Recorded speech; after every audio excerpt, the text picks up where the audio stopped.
Rome's greatest military mystery. The night is cold enough that even the stones seem to remember it. Imagine standing on the edge of the Roman world, where the last road disappears beneath mist, and the wind carries nothing but the smell of wet earth and pine. Somewhere beyond the hills, wolves call to one another. The campfires of soldiers glow like tiny stars against the darkness, while beyond those flickering lights lies a land the Romans insist on calling barbarian. It is a convenient word. Empires often invent convenient words for places they do not fully understand. Tonight, however, we are not here to admire Rome. We are here because something vanished. Not a single traveler. Not a merchant caravan swallowed by a mountain pass. Not even a lost king whose descendants exaggerated his legend over wine centuries later. No, an entire Roman legion. Thousands of professional soldiers, officers, engineers, doctors, standard bearers carrying sacred eagles, blacksmiths, mule handlers, surveyors, priests, clerks who spent their days complaining about paperwork because even the greatest empire in history could never escape bureaucracy. Tens of thousands of pieces of equipment, wagons, horses, weapons, supply chains stretching across continents. And then, silence. History rarely loses things this large. If an emperor sneezed too loudly, someone usually carved it into stone. If a governor built an unusually impressive bathhouse, there would be inscriptions congratulating him forever. Rome documented almost everything. Taxes, grain shipments, military promotions, punishments, building projects, victories that happened exactly as described, or at least exactly as Rome preferred to remember them. Yet somehow one of the empire's most famous military formations drifted into uncertainty, leaving behind questions instead of answers. The Ninth Legion, Legio IX Hispana, the Lost Ninth. Even its nickname sounds like something whispered beside a dying campfire. For centuries, historians have argued over its fate with remarkable determination, considering the men themselves have been dead for nearly 2,000 years. Did they march into northern Britain and never return? Were they ambushed in endless forests where disciplined Roman formations dissolved beneath waves of painted warriors? Did they survive Britain only to disappear years later somewhere in the deserts of the East? Were they quietly destroyed in a rebellion Rome preferred never to advertise? Or perhaps nothing dramatic happened at all. History has a curious habit of disappointing storytellers.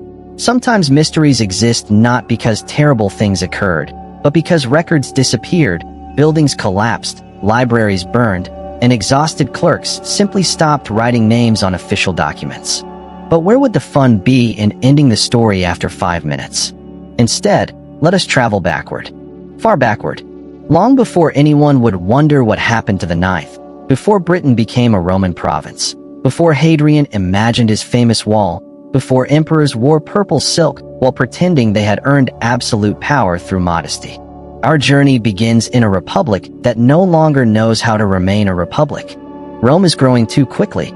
Success, strangely enough, has become its greatest problem. The Mediterranean has transformed into what Romans proudly call Mare Nostrum, our sea. It is a wonderfully confident phrase. Imagine naming an entire sea after yourself. It is the geopolitical equivalent of borrowing your neighbor's garden and announcing that everyone should admire your landscaping. Conquests bring unimaginable wealth. Silver pours into Roman treasuries. Grain floods Italian markets. Slaves arrive by hundreds of thousands. Marble temples rise toward the heavens. Generals become celebrities. Politicians become richer than kings. Meanwhile, ordinary citizens discover that prosperity has a peculiar tendency to belong mostly to someone else. Old traditions begin to crack. The Republic had once depended on the idea that no single individual should become too powerful. Offices were temporary. Authority was shared. Ambition was restrained by custom. At least that was the theory. Reality, as usual, had other plans. Power attracts power. Victorious generals return from distant wars carrying loyal armies who admire their commander more than distant senators arguing inside marble buildings. It turns out that if a man spends years leading soldiers through battles where they nearly die together every week, those soldiers become rather attached to him. Who could have guessed? By the 1st century before Christ, Political competition has become something far more dangerous than election campaigns. Street violence becomes common. Bribery becomes ordinary. Civil war slowly transforms from an unimaginable nightmare into an increasingly practical solution. Rome is no longer asking whether conflict will come, only who will win it. Into this turbulent world steps a man whose name refuses to disappear. Gaius Julius Caesar. Even now, over 2,000 years later, saying his name feels strangely familiar. His influence survives in words themselves. Kaiser, Tsar, Caesar. Generations of rulers borrowed his title because borrowing his success proved considerably more difficult. Caesar is brilliant, charming, deeply ambitious, and perhaps just a little too convinced that destiny personally likes him. To be fair, destiny often appears to agree.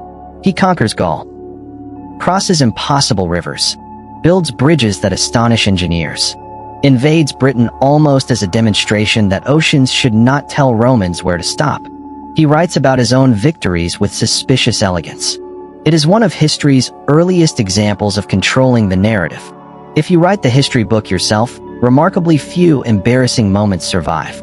Among the many legions serving beneath Caesar's command marches one whose future nobody could possibly imagine.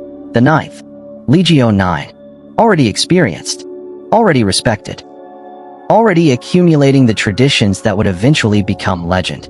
A Roman legion is far more than soldiers standing in rows holding shields. It is a moving city, a machine built from discipline, an institution. Each legion contains roughly 5,000 heavily trained infantry, though exact numbers constantly shift depending upon casualties, recruitment, transfers, and whether someone has recently forgotten to submit accurate paperwork. Supporting them follows an entire invisible world. Blacksmiths repair armor beside portable forges. Carpenters rebuild wagons. Doctors perform surgeries with tools surprisingly sophisticated for the ancient world. Surveyors measure roads with astonishing precision. Priests sacrifice animals before important campaigns. Engineers somehow decide that constructing an entirely new bridge overnight sounds reasonable. Mules carry grain. Horses carry officers. Slaves carry nearly everything else. Every evening the legion stops, not merely to sleep, to build. Always. Roman soldiers dig defensive ditches around every temporary camp. Earthen walls rise. Wooden stakes are planted. Gates are organized according to strict regulations. Streets appear inside with geometric precision. Officers know exactly where every unit belongs. Even after exhausting marches, even after battles, they build. Tomorrow they may leave.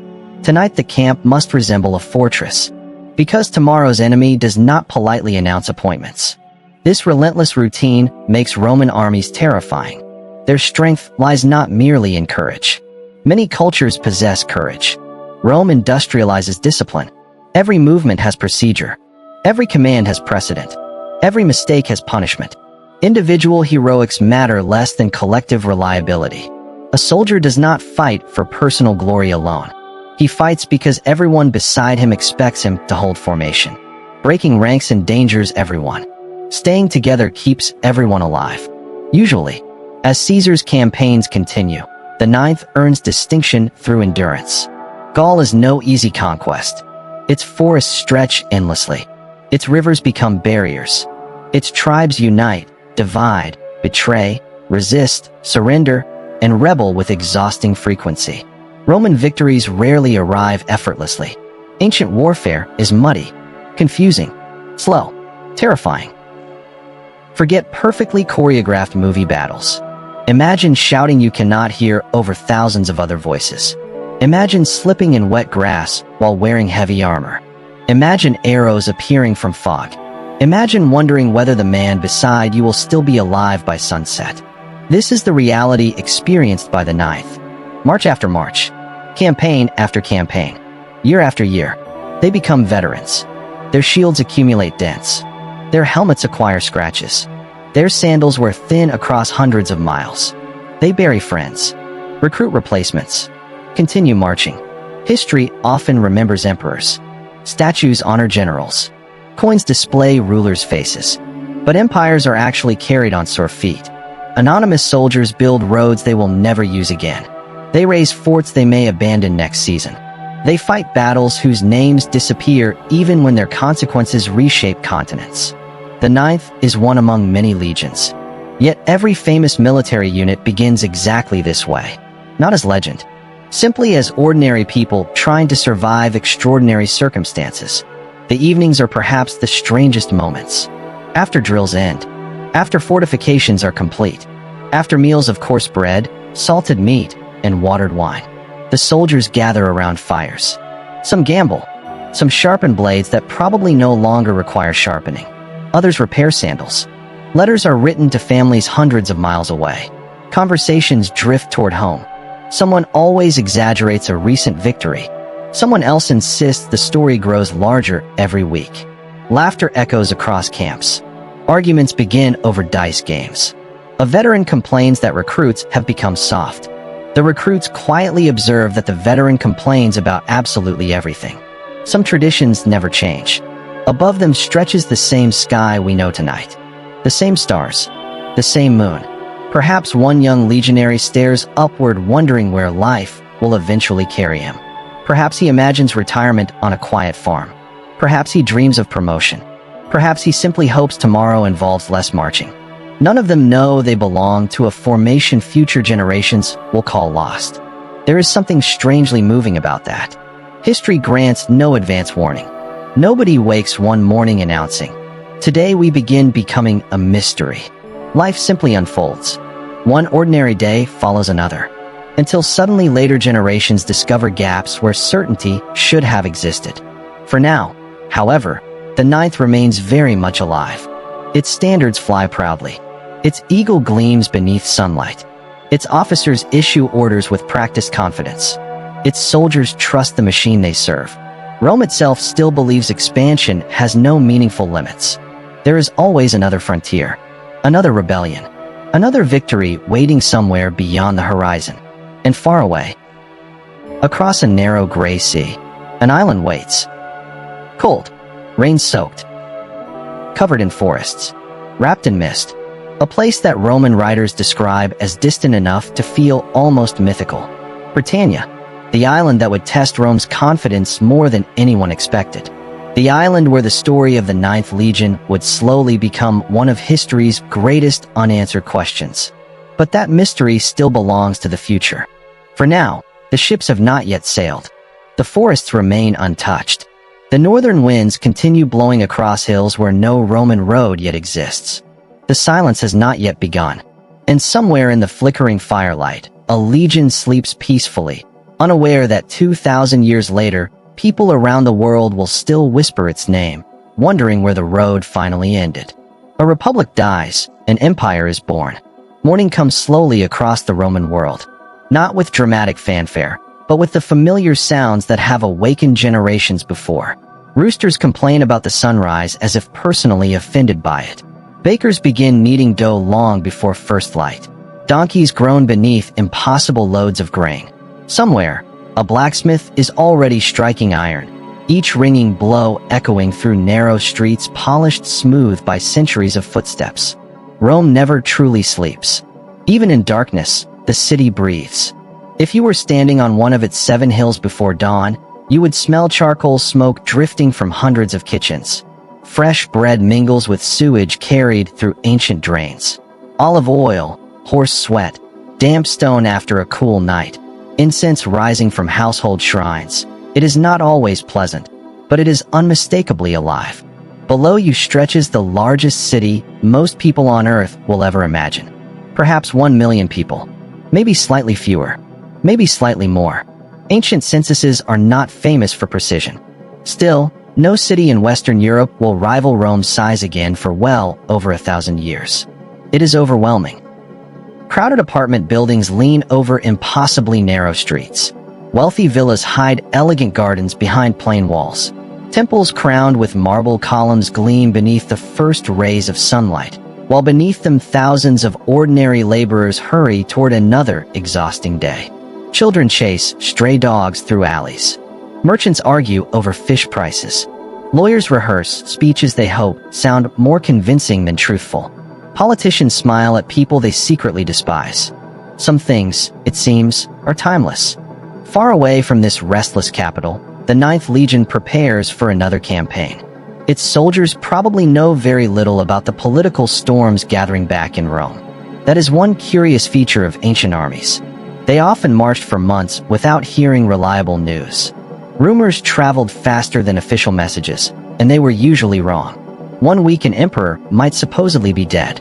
The next week, he was leading armies. A governor was rumored to have rebelled. Someone else insisted he had actually been promoted. Nobody knew for certain until messengers finally arrived, exhausted, muddy, and carrying orders stamped with official seals. The soldiers of the Ninth concerned themselves with simpler matters. How much grain remains? Whether the next river is fordable? If the boots they repaired yesterday will survive another week's marching? Whether the weather intends to become even worse? It usually does. Yet while they continue serving under Julius Caesar, events unfold that will reshape every corner of the Roman world, including their own future. Caesar has become too successful. This may sound absurd.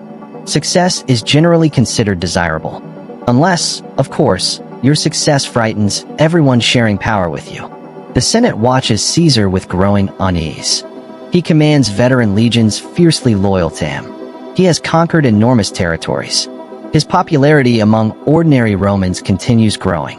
And popularity, in politics, has always possessed a disturbing tendency to become power. His rivals begin asking uncomfortable questions. Will Caesar willingly surrender command? Will he return to Rome as an ordinary citizen? Will he quietly retire? Or will he use the army to reshape the republic itself? History already knows the answer. But imagine living through those months without certainty. Imagine hearing whispers in marketplaces. They say Caesar refuses to obey the Senate. They say Pompey is raising troops. They say war is coming. People have said those words countless times throughout history. Sometimes they are merely rumors. Sometimes they become prophecy. In the winter of 49 BCE, Caesar reaches a small river. By itself, the Rubicon is unimpressive. Today you might barely notice it. At the time, however, it represented something far larger than flowing water. Roman law forbade generals from bringing armies across it into Italy. Crossing meant rebellion. Crossing meant civil war. Crossing meant there could be no peaceful return. Caesar pauses. At least according to later accounts. Whether he truly hesitated or historians simply preferred dramatic storytelling, we cannot know. Eventually he crosses. The die is cast. Or perhaps he never actually said those famous words. Ancient historians enjoyed improving dialogue almost as much as modern filmmakers. Either way, the Republic begins dying beside that little river. The Ninth marches with him. Think for a moment about the ordinary legionary. He may not care deeply about constitutional theory. He probably cannot quote legal scholars debating senatorial authority. He understands only this. His commander gives an order. His comrades march beside him. He marches too. Loyalty in the Roman army is intensely personal. The Republic is an idea. Caesar is a man they know. He has shared danger with them. Rewarded courage. Remembered names. Led victories. Ideas inspire. People convince. Civil war unfolds across the Mediterranean. Roman fights Roman. Legions that once conquered foreign kingdoms now meet each other on battlefields stained with familiar blood. It is one of history's cruelest patterns. Empires often discover their greatest enemy within themselves. The campaigns are exhausting. Spain, Italy, Greece, Egypt, North Africa. The war stretches across continents. The Ninth participates in operations that will determine who governs the known world. Every victory brings new uncertainty, because defeating fellow Romans creates no simple triumph. Every fallen enemy had once worn the same armor, sworn the same oath, carried the same eagle upon his standard. Perhaps the saddest truth about civil wars is that everyone believes they are saving their country while simultaneously destroying it. Eventually, Caesar wins. His enemies fall. Some surrender. Some flee. Some choose death over defeat. Rome now possesses a single dominant ruler, though the word king remains politically poisonous. Romans hate kings. Or rather, they insist they do. The Republic itself had supposedly been born by overthrowing one centuries earlier. Calling someone king is therefore deeply insulting. Caesar understands this.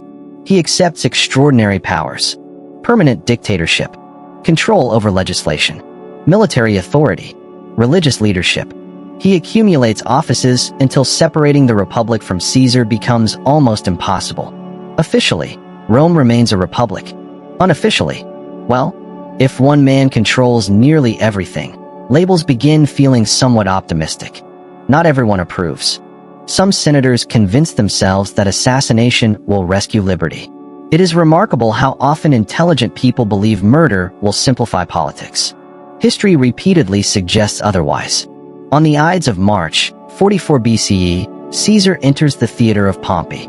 Ironically, he is attending a Senate meeting inside a building associated with his former rival. Dozens of senators surround him. Knives appear beneath white togas. Chaos erupts.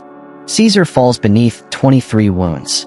Whether he truly spoke his famous final words remains uncertain. The dramatic versions arrived later. Reality was probably louder, more confused, more horrifying. Outside, Rome freezes in disbelief. The dictator is dead. Surely the Republic has been saved. Except, it has not. Because ideas cannot simply be restored by removing one man. Instead, another cycle of civil war begins almost immediately.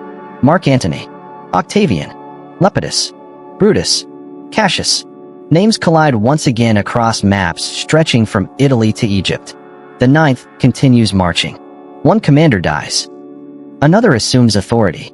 Veteran soldiers learn a valuable lesson. Governments change. Armies remain. Years pass. Young recruits replace fallen veterans. The legion slowly transforms. The men who once marched directly beside Caesar begin disappearing. Some retire. Some die peacefully. Others perish in battles history barely remembers. New soldiers arrive who know Caesar only through stories. Legions possess memory, but not immortality.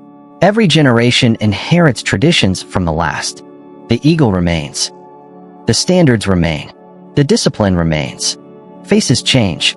Voices change. Dreams change. Then emerges a quiet, intelligent young politician who rarely appears particularly threatening. His name is Octavian. He is Caesar's adopted heir.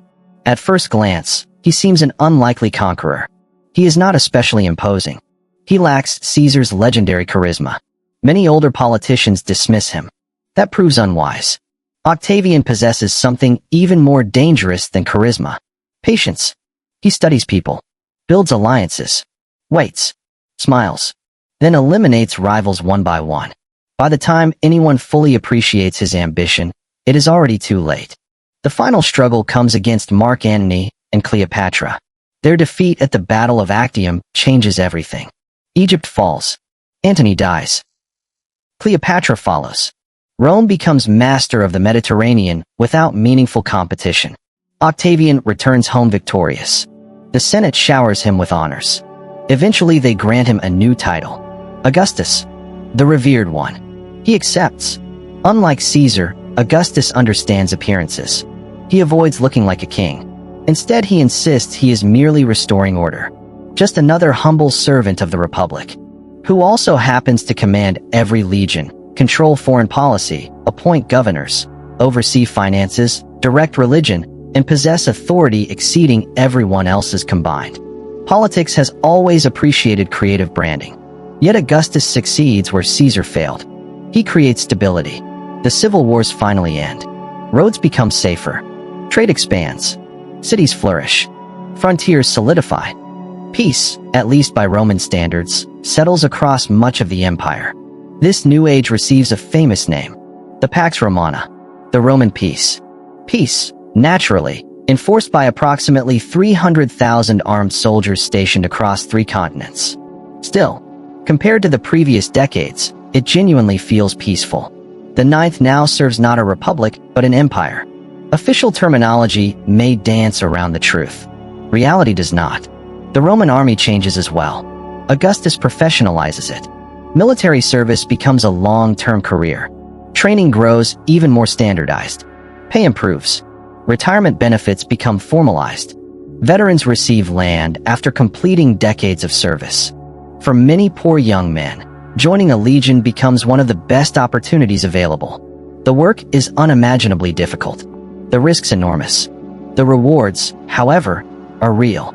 Citizenship, steady wages, status, purpose, adventure if one enjoys sleeping in rainstorms, which, admittedly, few do.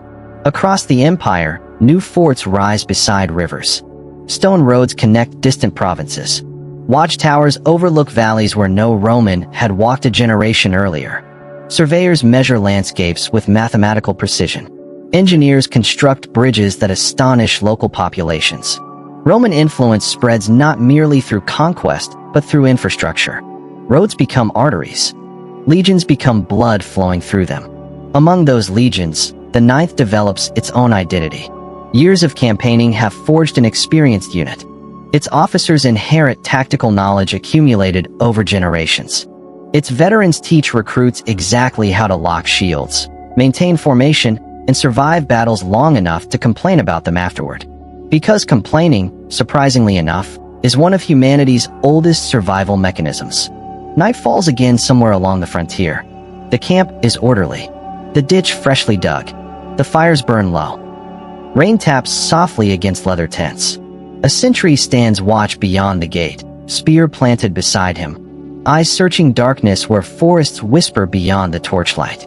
Inside one tent, soldiers share coarse bread and watered wine. Someone tells an exaggerated story about Julius Caesar crossing impossible rivers. Another insists the tale grows more ridiculous every year.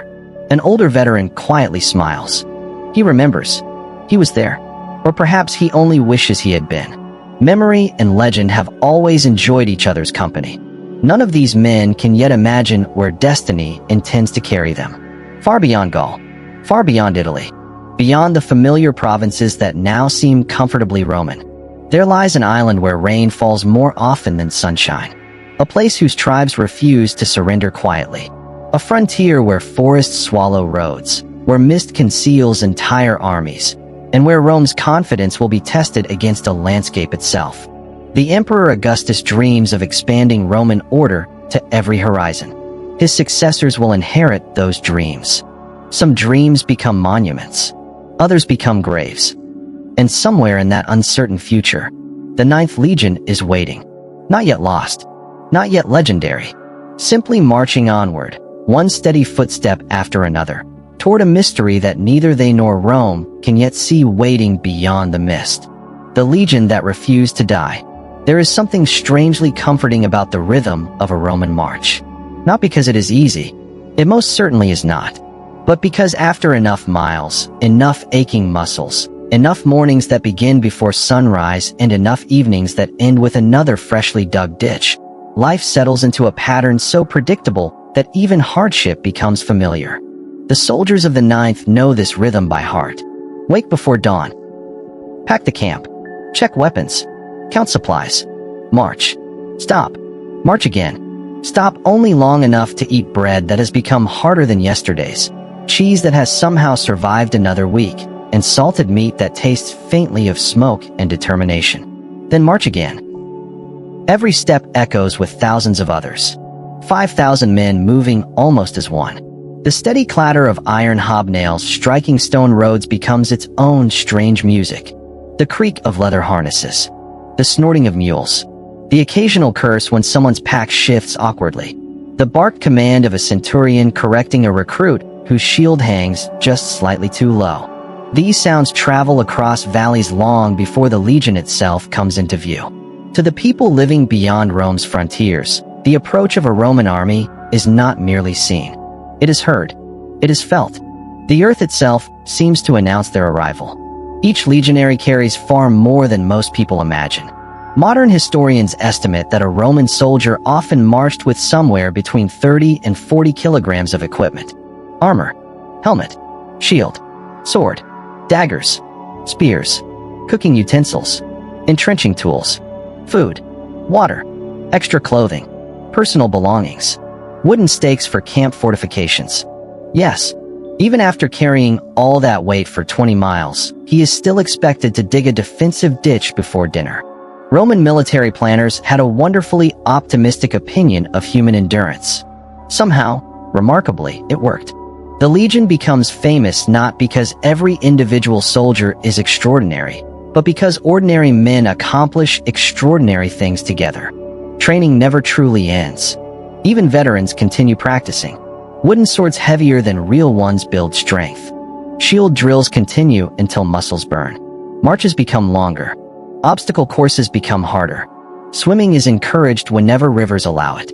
Archery, engineering, construction, fortification. The Roman soldier is expected to fight, build, repair, calculate, endure, and occasionally improvise miracles. He is, in many ways, less like a warrior and more like an entire public works department wearing armor. Rome does not simply conquer territory. Rome reorganizes it. Roads appear. Bridges span rivers. Drainage systems tame marshes. Storehouses rise. Forts become towns. Towns become cities. Cities become provinces. The army is the engine driving all of it. The Ninth spends years participating in this enormous transformation. Its men become experts at turning wilderness into order, or at least what Rome defines as order. The distinction matters. Because the people living beyond Rome's borders rarely ask for this particular version of civilization. Imagine being a farmer in a distant valley. Your family has lived there for generations. The forests provide timber. The rivers provide fish. The hills hold the graves of your ancestors. Then one morning, strangers arrive wearing polished armor that catches the sunlight like mirrors. They measure your fields, survey your roads, announce new taxes, build forts, demand loyalty to an emperor you've never met. They insist this arrangement benefits everyone. Perhaps it does. Perhaps it does not. History often depends upon where one happens to be standing. To Rome, expansion represents progress. To those being conquered, it can feel remarkably different. The Ninth learns this lesson repeatedly. Every new province presents familiar challenges. Some communities surrender peacefully. Others negotiate. Others smile politely while secretly sharpening spears after sunset. Rebellions rarely announce themselves in advance. One week the roads appear quiet. The next, supply wagons vanish into forests. Messengers disappear. Watchtowers burn. Roman commanders quickly learn that defeating an enemy in battle is much easier than convincing him to remain defeated. Empires excel at conquest. Occupation is another matter entirely. Yet under Augustus, the Roman world enjoys something approaching stability. The emperor governs carefully. He avoids unnecessary risks. He rewards loyal service. He expands where opportunities seem favorable, but understands that overextension can destroy even the strongest state. It is wisdom earned through decades of civil war. For nearly 40 years, Augustus guides the empire. Children grow into adulthood, never remembering the chaos that preceded him. Trade flourishes. Merchants sail safely across the Mediterranean. Grain ships arrive regularly from Egypt. Cities prosper. Temples multiply. Writers compose poetry celebrating peace. Artists carve emperors who somehow always appear younger than they actually are. Public relations, as it turns out, is another Roman invention practiced with remarkable enthusiasm. During these peaceful decades, the Ninth becomes one of Rome's trusted military formations. Its reputation grows quietly, not through spectacular heroics celebrated in epic poems, rather through something less glamorous but infinitely more valuable: reliability. Commanders know the Ninth will arrive, will build, will fight, will endure. In military history, reliability often matters more than brilliance. Brilliant armies sometimes win astonishing victories. Reliable armies build empires. Across the empire, generations change. The young recruits joining the Ninth now were born after Caesar's assassination. For them, Augustus has always been emperor. The Republic exists only in old men's stories. Politics becomes background noise. Military life remains wonderfully uncomplicated by comparison. Follow orders. Protect your comrades. Survive until retirement. Try not to anger your centurion, especially your centurion. Roman centurions occupy a fascinating place within military history. Contrary to popular imagination, they are not merely officers. They are the backbone of the army. Hard, demanding, often terrifying. Many have risen through decades of service. They know every shortcut, every mistake, every excuse. and they dislike excuses almost as much as they dislike laziness. Some carry vine staffs instead of ceremonial batons. These staffs serve multiple purposes. Officially, they symbolize authority.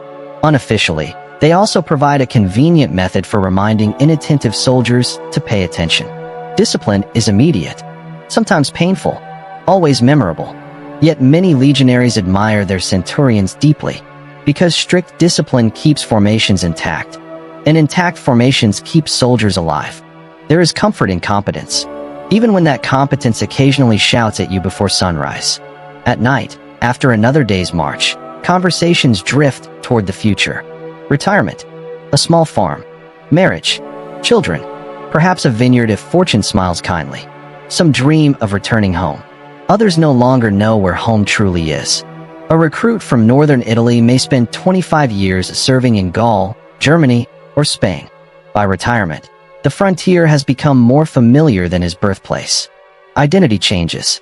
The legion becomes family. The eagle becomes home. This emotional bond cannot be overstated.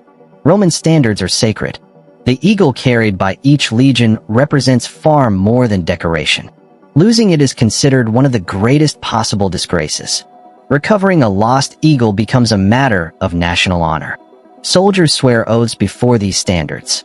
Fight beneath them. Die protecting them. Imagine carrying an object so important that thousands of men willingly risk death rather than allow it to fall into enemy hands. That is the eagle. Its polished silver catches sunlight during marches. Its presence reassures nervous recruits. Its disappearance would haunt an entire generation. The Ninth guards its eagle carefully. No one imagines that someday historians will wonder whether the eagle disappeared along with the legion itself. Beyond the familiar provinces, however, Rome's frontiers remain uncertain. To the north lies Germania, a land of endless forests, cold rivers, marshes. Independent tribes who refuse Roman authority with astonishing persistence.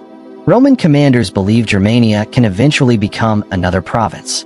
Maps are drawn, roads planned, governors appointed. Confidence runs high. Confidence, unfortunately, sometimes outruns reality. In the year 9 CE, while the Ninth serves elsewhere, disaster strikes another Roman army deep inside the Teutoburg forest. 3 entire legions vanish. Not scattered, destroyed. The news reaches Rome like thunder. The Emperor Augustus, now elderly, reportedly walks through his palace crying, "Quintilius Varus, give me back my legions." Whether he truly repeated those words exactly, no one can be entirely certain. But the grief behind the story feels genuine. 3 legions gone. Standards captured. Thousands dead. An empire shaken. The illusion of Roman invincibility cracks. The forests of Germania prove something important. Nature itself can become an ally. Dense woods disrupt Roman formations. Narrow paths prevent organized maneuvering. Rain turns roads into mud. Ambushes become devastating. Disciplined soldiers cannot easily fight enemies they cannot even see. The lesson echoes across the empire. Frontiers deserve respect. Barbarians, despite Roman stereotypes, are capable of remarkable strategy. Victory is never guaranteed. The Ninth studies these lessons. Every legion does. Commanders revise plans. Scouts become more important. Engineers clear roads more carefully. Marching columns tighten. Rome adapts. It usually does. That adaptability explains much of the empire's longevity. Yet there remains one frontier unlike any other. An island beyond the sea, known to Julius Caesar. Visited, explored, but never truly conquered. Britain. To Roman writers, it is a land wrapped in mist and rumor. Tin mines, rolling hills, sacred groves, warriors who paint their bodies before battle, chieftains whose alliances shift like the weather, reign that seems almost professionally committed to ruining military campaigns. The island fascinates Rome, not because it is wealthy beyond imagination. It is not. Not because it threatens Italy directly. It does not. Rather, because it remains unconquered. And Rome has always found unconquered places oddly irritating. An unfinished map offends imperial ambition. Augustus considers invading Britain, then postpones. Other priorities emerge. Successive emperors discuss the idea, then delay. The sea itself complicates logistics. Transporting tens of thousands of soldiers, horses, supplies, engineers, siege equipment, and food across unpredictable waters is no small undertaking. Ships sink. Storms scatter fleets. Tides ignore military schedules. Nature refuses to salute Roman authority. Still, the dream persists. Somewhere inside the imperial palace, maps continue accumulating notes. Ports, landing beaches, supply routes, possible allies among British tribes, estimated troop requirements. The Ninth does not yet know it, but those quiet discussions will eventually determine its destiny. Years pass. Augustus dies after one of the longest and most successful reigns in Roman history. New emperors inherit an empire stretching farther than any Roman farmer from centuries earlier could have imagined. The world seems stable, powerful, permanent. History, however, enjoys reminding every civilization that permanence is merely another temporary illusion. Far to the northwest, across the gray waters of the Channel, Britain waits patiently. Its forests whisper beneath endless rain. Its hills remain untouched by Roman roads. Its tribal kingdoms continue their rivalries, unaware that an empire across the sea is once again turning its attention toward them. And among Rome's seasoned legions, the Ninth sharpens its swords, repairs its armor, marches another familiar road, and sleeps another ordinary night. Still respected, still undefeated, still unaware that its greatest chapter has not yet begun. For the mystery of the lost Ninth does not begin with disappearance. It begins with an island where Rome expected another victory, and instead found a legend. The emperor who could not resist Britain. There are few things more dangerous than an emperor with something to prove. Rome had discovered this lesson more than once already. The empire was now an enormous machine, stretching from the Atlantic Ocean to the deserts of Syria, from the warm olive groves of Greece to the rainy forests beyond Gaul. Millions of people lived beneath Roman law. Grain fleets crossed the Mediterranean with astonishing regularity. Taxes flowed into imperial treasuries. Roads stitched together lands that had once seemed unimaginably distant from one another. Everything appeared stable, which, history reminds us, is often the moment when someone decides to attempt something spectacular. In the year 37 CE, the Emperor Tiberius died after more than 2 decades on the throne. His successor was a young man named Gaius Julius Caesar Germanicus. Very few people remember him by that name. History remembers him by a nickname: Caligula, Little Boots. It was an affectionate childhood nickname given because, as a boy, he had accompanied his father on military campaigns dressed in a tiny soldier's uniform, complete with miniature military boots.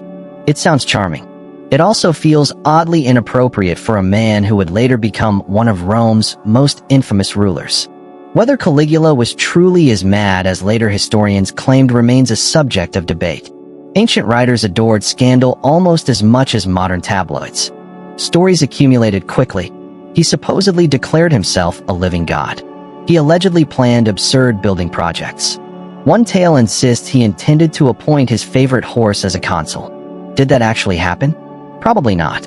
Or perhaps it was meant as a cruel joke aimed at the Senate. Either way, the story survived because it perfectly captured how ridiculous people believed his reign had become. Truth often loses ground to a memorable anecdote. Caligula also became fascinated with Britain. Perhaps fascinated is too gentle a word. Obsessed might be closer.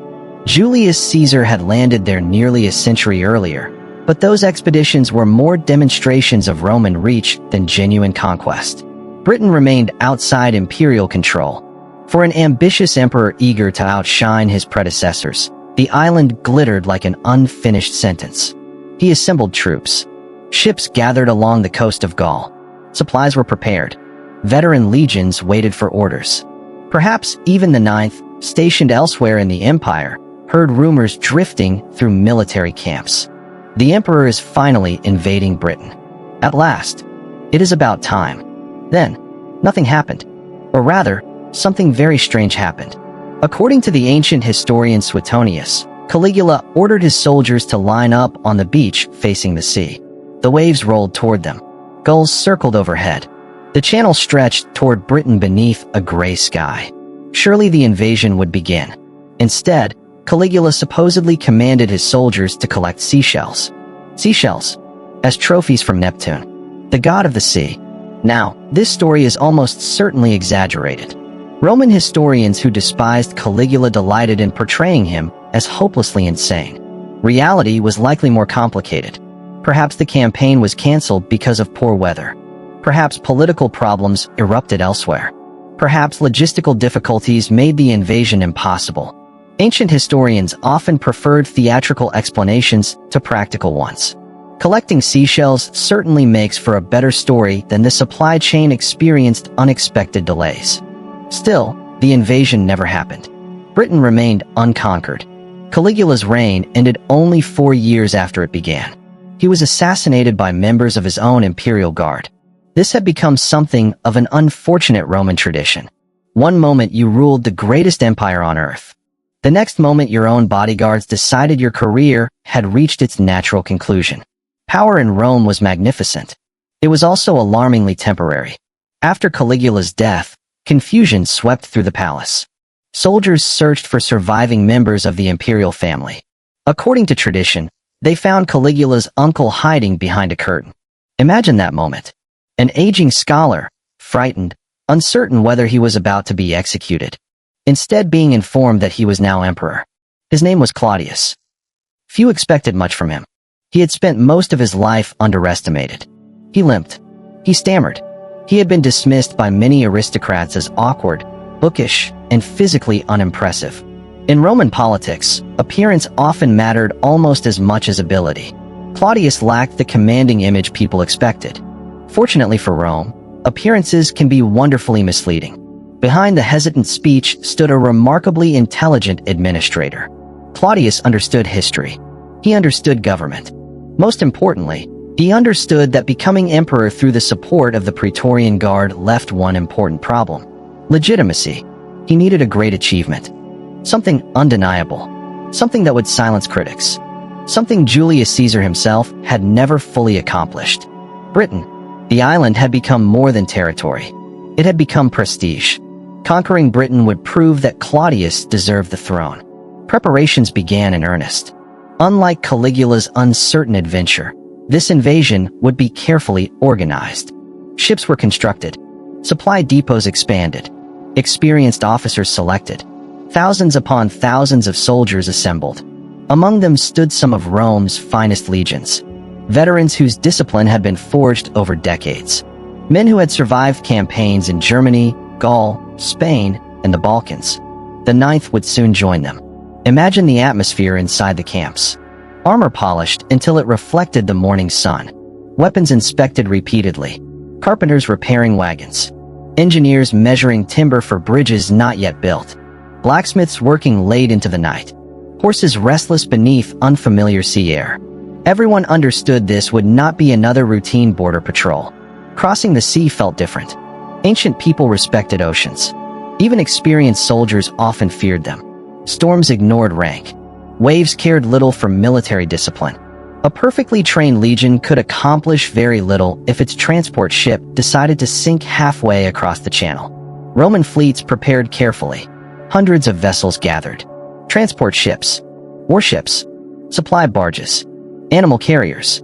Every loaf of bread, every spear, every horseshoe required planning. Modern people often imagine Roman conquest as a series of glorious battles.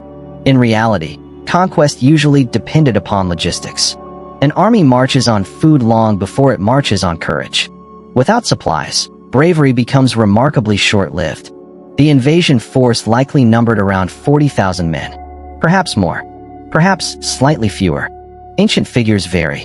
What remains beyond dispute is its scale. Nothing like this had crossed the channel before. On the opposite shore, Britain waited. The island was not one united kingdom. Far from it. It consisted of numerous tribes. Some prosperous. Some powerful. Some deeply suspicious of one another. Political alliances shifted constantly. One king might become an ally of Rome while his neighbor prepared for war. Rivalries ran deep. The Romans understood this immediately. Divide opponents. Support friendly rulers. Turn old enemies against each other. It was a strategy almost as old as Rome itself. Not every battle requires swords. Sometimes diplomacy accomplishes what armies cannot. Still, armies remain necessary. In the spring or summer of 43 CE, the fleet sailed. The channel, fortunately, cooperated. Gray waves rolled beneath wooden hulls. The wind carried salt across ranks of soldiers crowded aboard transports. Many had never seen Britain. Some stared toward the distant coastline, wondering what awaited them. Others probably focused on something more immediate, trying not to become seasick. Military glory loses some of its elegance when one is leaning over the side of a ship. Eventually land appeared. Low hills, forests stretching inland, wide rivers glinting beneath uncertain skies. Britain. The invasion had begun.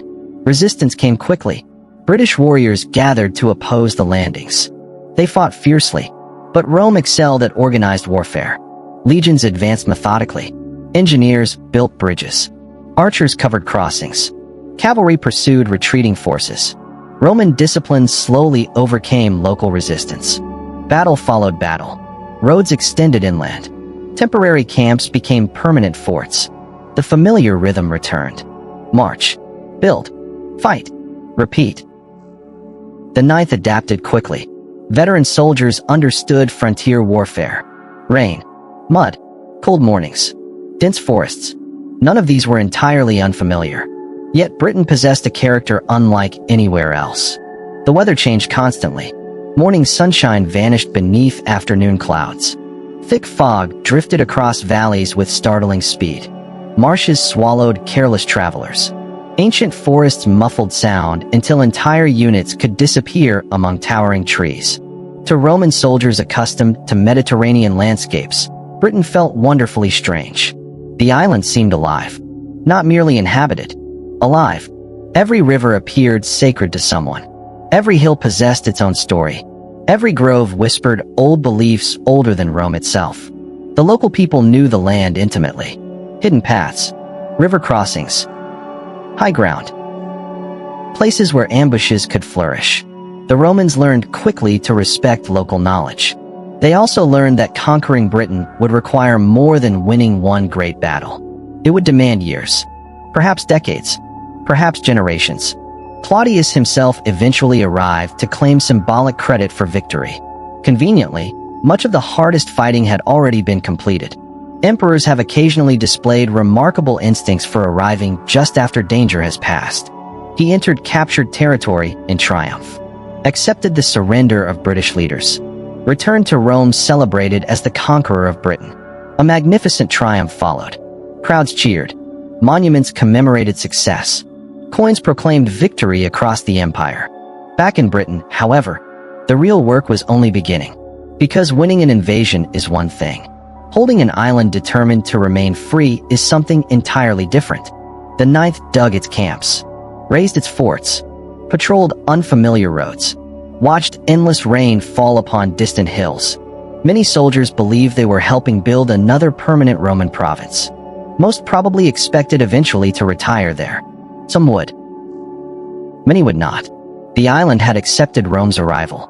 It had not accepted Rome's rule. Far beyond the newly built forts, tribal leaders watched quietly. They measured Roman strengths, observed weaknesses, waited, because resistance has many forms. Sometimes it charges directly across open fields. Other times, it simply waits patiently for the right moment. That moment was approaching, and when it arrived, the Ninth Legion would find itself facing one of the greatest disasters ever suffered by Rome and Britain. A queen would rise, cities would burn, thousands would die, and the legend of the Ninth would take its first step toward immortality. The queen who set Britain on fire. There are mornings when the world feels deceptively peaceful. A thin veil of mist hangs above the rivers. Rain from the previous evening still clings to blades of grass. Birdsong drifts through the trees with such confidence that it is difficult to imagine armies anywhere nearby. For a Roman soldier standing watch outside a newly built fort in Britain, these quiet mornings could almost make the island seem welcoming. Almost. The trouble with frontiers is that peace is often only the silence between storms. The Ninth Legion had now spent years on British soil. Their boots had worn familiar paths between forts and settlements. Roman engineers had begun weaving roads through forests that had never before heard the steady rhythm of military sandals striking stone. Bridges stretched across rivers that local tribes had crossed for centuries in very different ways. Markets appeared beside military camps. Traders arrived from Gaul carrying wine, olive oil, pottery, glassware, and all the little luxuries that followed Roman expansion. To many Roman officials, everything seemed to be progressing exactly as planned. Britain was becoming Roman, or so they believed. But empires often mistake outward calm for genuine loyalty. The Iceni tribe lived in eastern Britain, occupying lands that today would roughly correspond to Norfolk. Unlike some neighboring peoples, they had not initially been crushed beneath Roman conquest. Instead, they existed as what Rome liked to call a client kingdom. It was one of Rome's favorite political inventions. Rather than governing every territory directly, they allowed certain local rulers to remain in power, as long as they accepted Roman authority, paid tribute when required, and remembered who truly held the balance of power. It was practical. Usually, the Iceni were ruled by a king named Prasutagus. He understood reality. Rome was too powerful to confront directly. Better to cooperate. Better to preserve as much independence as possible than lose everything through hopeless resistance. For years, this uneasy arrangement endured. Then Prasutagus died, and everything unraveled. Perhaps he believed he had found a clever solution. According to the Roman historian Tacitus, Prasutagus left his kingdom jointly to his daughters and to the Roman Emperor Nero. On paper, this might have seemed like a diplomatic compromise. Rome, however, did not appreciate compromises nearly as much as it appreciated ownership. Imperial officials ignored his wishes. Instead, they treated the kingdom as conquered territory. Local nobles had their property seized. Leading families lost their wealth. Debts were suddenly collected with remarkable enthusiasm. Roman financiers, who somehow managed to make tax collectors seem cheerful by comparison, arrived eager to recover every possible coin. Then came the humiliation. Prasutagus's widow was publicly flogged. Her daughters were assaulted. The queen's name was Boudica. History would never forget it. Imagine that moment. Not as a legend, not as a statue, simply as a woman watching her family destroyed while foreign officials calmly insisted they were enforcing imperial policy. Empires often underestimate humiliation. Taxes can be endured. Political compromises can be accepted. But public dishonor has a way of burning far longer than physical wounds. Somewhere in eastern Britain, beneath gray skies and endless rain, anger hardened into resolve. Boudica began gathering allies. Not only among the Iceni. Other tribes had their own grievances. Years of Roman occupation had produced resentment that merely awaited a leader capable of giving it direction. Now one had appeared. Ancient descriptions portray Boudica as extraordinarily tall. She possessed long reddish hair falling almost to her waist. A harsh voice. Fierce eyes. She wore a colorful cloak fastened with a brooch and carried herself with unmistakable authority. How accurate these descriptions are is difficult to know. Roman historians enjoyed dramatic portraits. Yet one detail feels certain. She inspired people. Thousands answered her call. Perhaps tens of thousands. Warriors arrived carrying spears, axes, swords, hunting bows. Families followed. Supply wagons rolled behind them. This was no small rebellion. It was becoming a national uprising. The Roman governor of Britain at the time was Gaius Suetonius Paulinus, an experienced commander. Unfortunately for Rome, he was campaigning far away in western Britain when the revolt erupted. Distance, in ancient warfare, could become disastrous. Messages traveled only as quickly as horses could run. News often arrived days too late. The governor hurried east. But events were already racing beyond his control. The first major target was Camulodunum, modern Colchester. It had become an important Roman colony, populated largely by retired legionary veterans. Temples stood proudly. Public buildings proclaimed Roman confidence. To many Britons, however, the city represented occupation itself. When Boudica's army approached, panic spread. The colonists begged for reinforcements. They desperately needed trained soldiers. Only a small force arrived. Far too few. The 9th Legion received orders. Its commander was Quintus Petilius Cerialis, an experienced officer who immediately marched south in an attempt to relieve the city. Imagine the urgency. No leisurely march now. No careful engineering projects. No measured advance. Just miles of desperate movement through uncertain country. The legion hurried along muddy roads beneath gathering clouds. Armor clattered. Boots pounded. Messengers rode ahead. Perhaps the soldiers believed they would arrive just in time. Perhaps they imagined another difficult but manageable campaign. Instead, they marched into catastrophe. Somewhere along the route, Boudica's enormous force intercepted them. The exact location remains uncertain. History rarely leaves convenient signposts. What followed became one of the Ninth Legion's darkest hours. Cerealis commanded primarily infantry. His cavalry rode ahead. The British attacked with overwhelming numbers. Wave after wave of warriors surged toward the Roman formation, shouting, spears flashing, war horns echoing through forests. Roman discipline held. For a while, the Ninth fought exactly as generations of training demanded. Shields locked, ranks maintained, commands repeated above the roar of battle. Centurions barked orders. Standards remained upright. But numbers matter, especially when surrounded. The Roman infantry began collapsing beneath relentless attacks. Ancient sources tell us that nearly the entire infantry force was destroyed. Thousands died. The survivors fought desperately towards safety. Cerealis himself escaped with the cavalry. Only a fraction of the legion survived. Imagine the aftermath. The battlefield grows quiet. Rain begins falling again. Broken shields lie scattered among bodies. Helmets half submerged in mud. Abandoned standards. Shattered wagons. The cries of wounded men fading slowly into evening. For years the Ninth had represented Roman strength. Now much of it lay dead upon British soil. It was not annihilation, but it came frighteningly close. The rebellion swept onward. Camulodunum fell. Its inhabitants were slaughtered. Buildings burned. The great temple of Claudius became a final refuge before it too was overwhelmed. Smoke rose into the sky for miles. The rebellion gathered momentum. Next came Londinium. London was still young, a growing commercial center. Merchants crowded its streets. Warehouses lined the river. Governor Suetonius reached the city. He inspected its defenses, calculated his available forces, made a brutal decision. He abandoned it. There simply were not enough soldiers to defend the settlement successfully. The governor ordered evacuation. Those unable or unwilling to leave remained behind.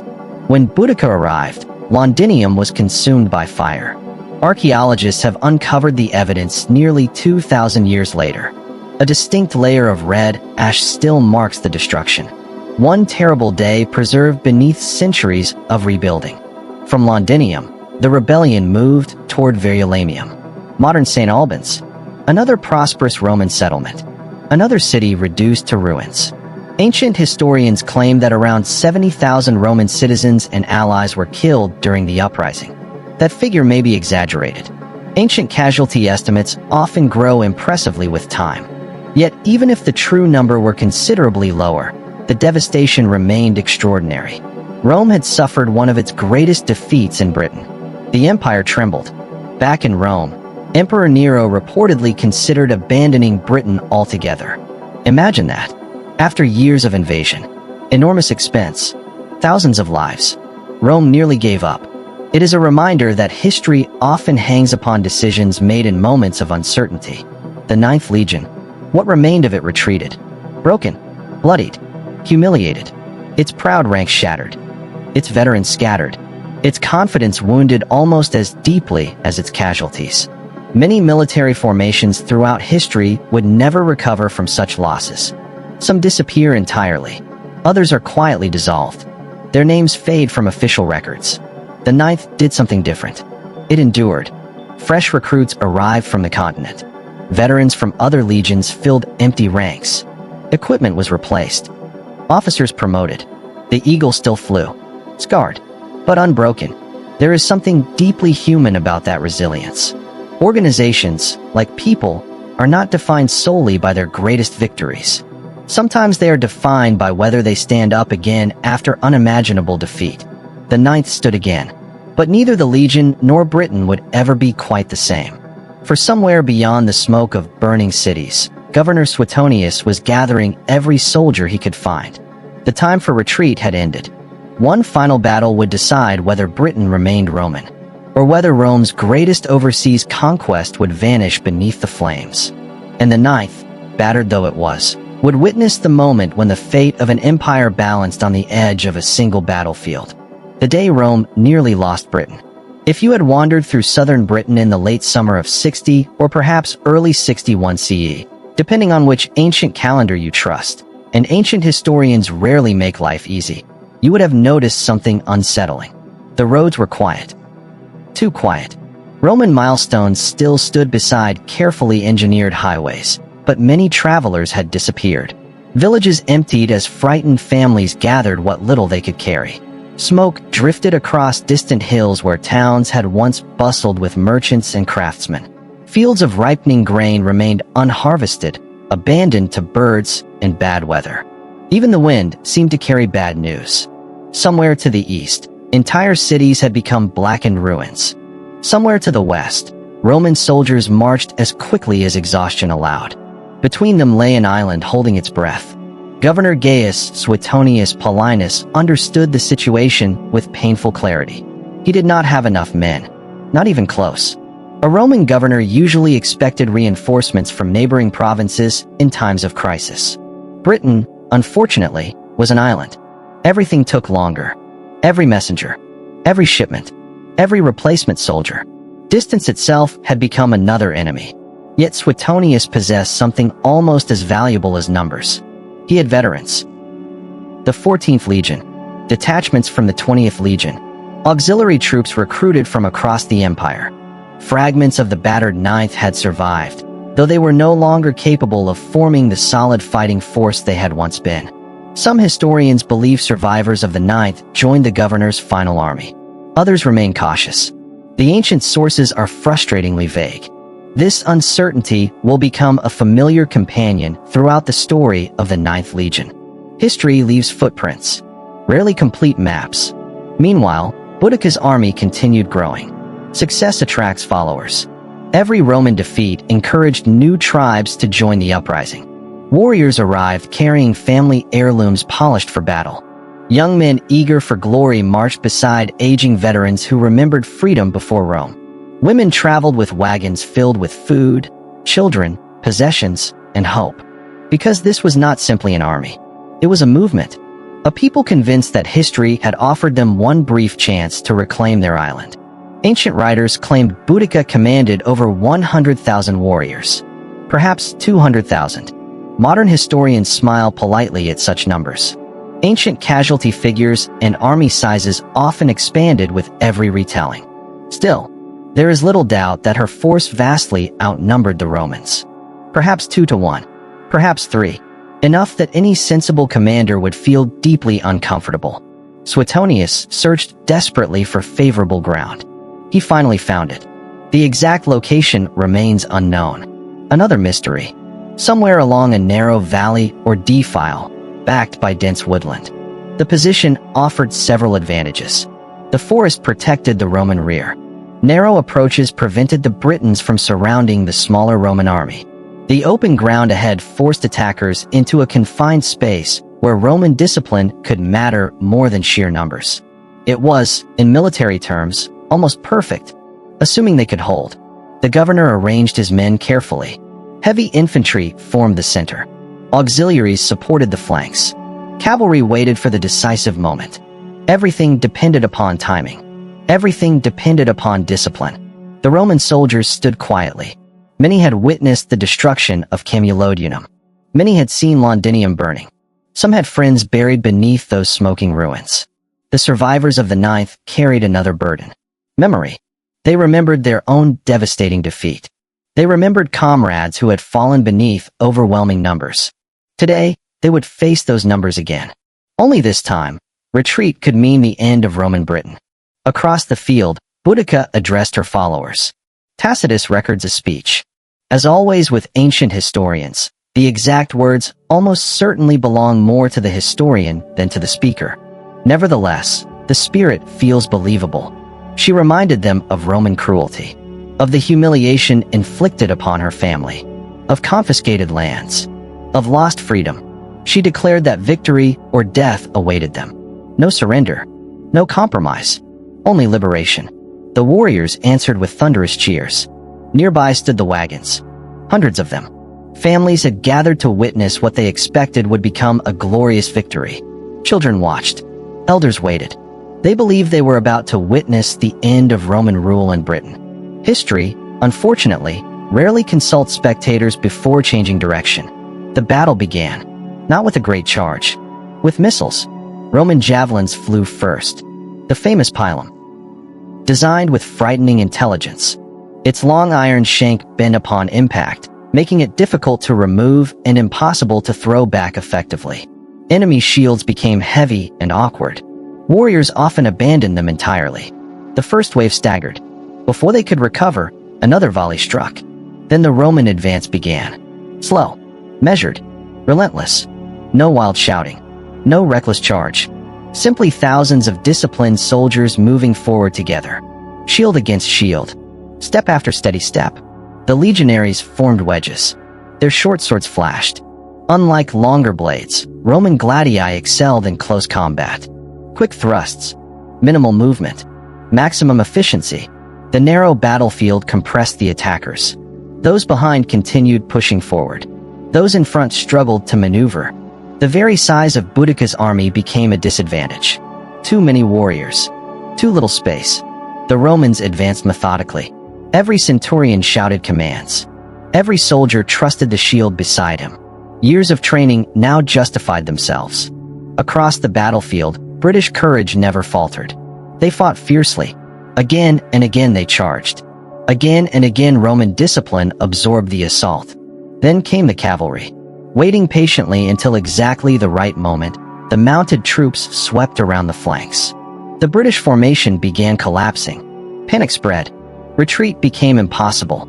The wagons placed behind the army, meant to witness victory, now trapped thousands trying to escape.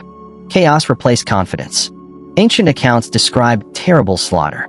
Tacitus claimed 80,000 Britons died, while Roman casualties numbered only around 400.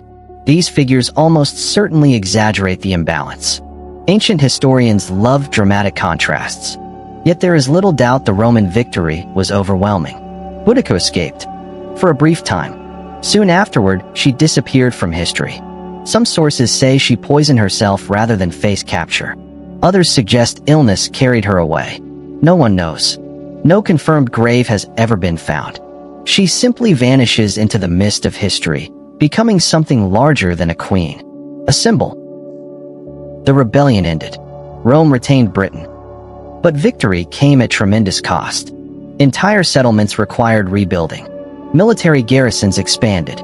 Relations between Romans and Britons hardened. Trust, once broken so completely, proved difficult to restore. The Ninth Legion counted its losses carefully. New recruits continued arriving. Equipment continued replacing what had been destroyed. The Legion recovered. At least outwardly. But scars remained even after wounds heal. Every veteran carried memories invisible beneath polished armor. The faces of fallen friends. The smell of burning towns. The sound of thousands charging across open fields. No official report could erase those memories. Years later, around evening campfires, surviving soldiers probably told younger recruits about Boudica. Some stories grew larger with each retelling. Others became quieter, more personal. The man who nearly died beneath a broken shield. The centurion who refused to retreat. The medic who worked until dawn treating wounded comrades. History remembers battles. The soldiers remembered people. Britain slowly returned to uneasy peace. Roman engineers rebuilt roads. Stone forts replaced timber ones. Markets reopened. Taxes resumed. Life, stubbornly, continued. That resilience is perhaps history's most remarkable quality. Cities burn. Empires shake. Thousands perish. Then someone plants wheat again. A child is born. A bridge is repaired. A market opens. Civilization quietly begins stitching itself back together. For the Ninth Legion, however, the hardest years were not over.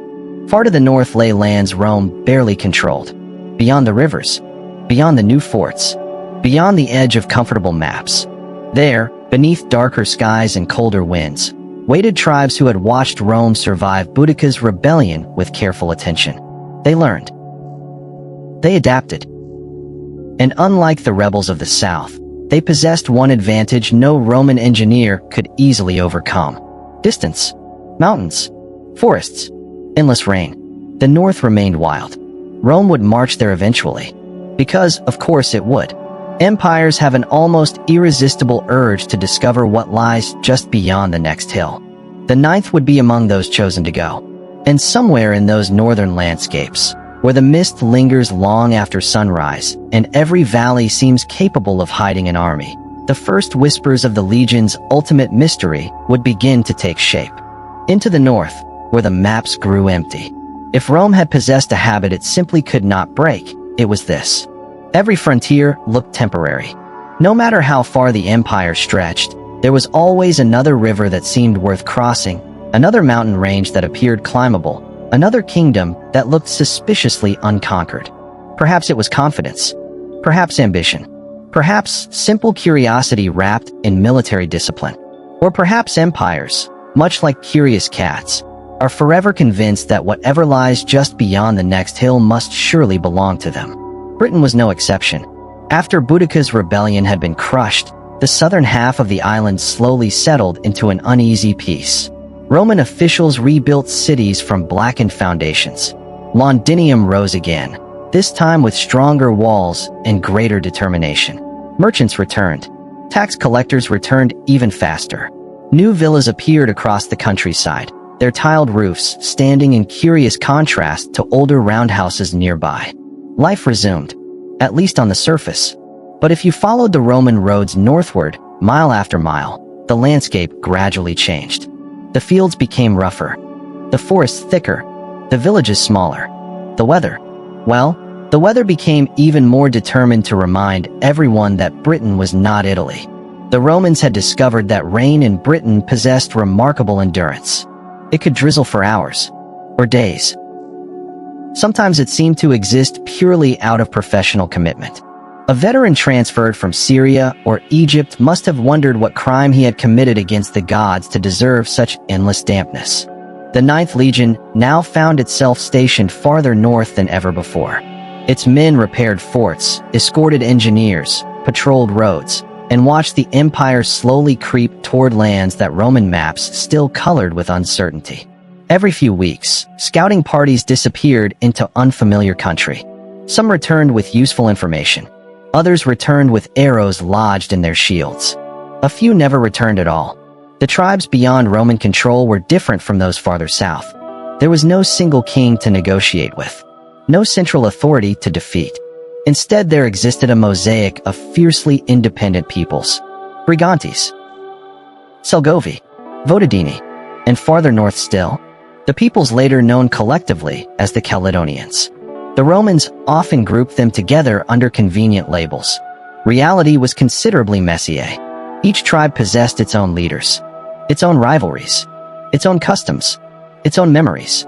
Some traded peacefully with Roman merchants. Others raided military patrols whenever opportunities appeared. Some alternated between both strategies depending upon the season. Roman governors found this deeply frustrating. They preferred clearly defined enemies. Frontier politics rarely offered such luxuries. Imagine a patrol from the 9th moving through northern Britain. Perhaps 40 men, maybe 60, their cloaks soaked from another cold rain. The road beneath their boots gradually giving way to muddy tracks. The forests crowd closer. Pine and oak block much of the sunlight. Birds fall strangely silent. Even experienced soldiers begin listening more carefully. Not because they see danger, because they cannot. That uncertainty is perhaps the greatest weapon any wilderness possesses. A battlefield can be understood. A forest keeps its secrets. Roman discipline adapted as best it could. Scouts moved ahead. Flank guards spread outward. Marching columns tightened. Every bend in the path received cautious attention. Centurions reminded young recruits to resist chasing shadows. Most of the time, the shadows remained only shadows. Most of the time. Yet the northern tribes understood something fundamental. They did not need to defeat Rome in glorious open battle. They merely needed to make occupation expensive, A bridge burned here. A messenger vanished there. A supply wagon disappeared into the hills. A watchtower found abandoned at sunrise. Tiny wounds. Individually insignificant. Collectively exhausting. Modern historians might call it guerrilla warfare. The Romans simply called it deeply inconvenient. The Ninth spent years learning patience. Campaigns in the north rarely produced dramatic victories. Instead, they produced miles. Endless miles. Roads extended one careful survey at a time. Engineers became almost as important as swordsmen. Some of Rome's greatest military achievements involved remarkably little fighting. Building a road through hostile country was often more difficult than winning a battle. Battles lasted hours. Roads required months, perhaps years. Every tree felled, every stone placed, every ditch drained, all while someone hidden beyond the hills considered shooting arrows into the workforce. Yet Rome persisted, because roads meant movement. Movement meant supplies. Supplies meant permanent occupation. Without roads, even the finest legion became isolated. The Ninth helped build many of them. Sometimes archaeologists today still uncover fragments. Straight lines cutting through hills that no modern engineer would have chosen quite so confidently. Roman surveyors possessed astonishing determination. Mountains, go over them. Swamps, drain them. Rivers, build bridges. Nature, in Roman thinking, was merely another engineering project awaiting approval. Not every obstacle agreed. The climate itself became an adversary. Winters in northern Britain could feel endless. The cold seeped through leather boots. Rain transformed camps into oceans of mud. Wood refused to stay dry. Fires smoked more than they burned. Even experienced veterans occasionally looked south with considerable affection. Letters home likely became filled with complaints. The rain has not stopped. The wind never rests. The local sheep appear happier than we are. Not that Roman soldiers complained officially. Officially, they remained disciplined representatives of imperial authority. Unofficially, complaining has always been one of humanity's oldest shared languages. Life inside the forts developed its own rhythm. At dawn, trumpets echoed through the parade ground. Roll call. Morning inspections. Weapons cleaned. Armor polished. Training continued relentlessly. Even after decades of service, a legionary was expected to maintain standards. A dull sword invited punishment. Dirty equipment reflected poorly on the entire unit. Rome believed discipline began long before battle. The fort itself resembled a small town. Barracks lined orderly streets. Storehouses overflowed with grain. Workshops repaired damaged armor. Stables housed cavalry mounts. The headquarters building stood proudly at the center, where the legion's eagle was kept under careful guard. Nearby, altars honored Jupiter, Mars, and the emperor. Religion and military life intertwined naturally. Before campaigns, sacrifices were offered. The future was sought in the behavior of birds or the condition of an animal's liver. Modern readers may smile. Yet uncertainty has always encouraged people to seek reassurance wherever they can find it. A favorable omen comforts even the bravest soldier. Around the forts, civilian settlements slowly appeared. Merchants followed armies almost instinctively. Where thousands of soldiers gathered, someone inevitably decided to sell bread, or wine, or boots, or questionable dice carved from suspiciously uneven bone. Blacksmiths established workshops. Families settled nearby. Children grew up hearing Latin spoken alongside Celtic languages. Cultures blended quietly, not always peacefully, but steadily. The frontier became less a line and more a meeting place. The Ninth was part of that transformation. Young recruits from Gaul served beside Italians. Auxiliaries from Spain guarded gates alongside Britons who had enlisted after Rome conquered their homeland. Within a generation, yesterday's enemies could become tomorrow's comrades. History enjoys such ironies. Some evenings, when the weather briefly relented, soldiers climbed the fort walls simply to watch the sunset over unfamiliar hills. Beyond those hills lay lands still outside Roman rule. The horizon seemed almost endless. Perhaps some wondered what waited there. Others hoped they would never need to find out.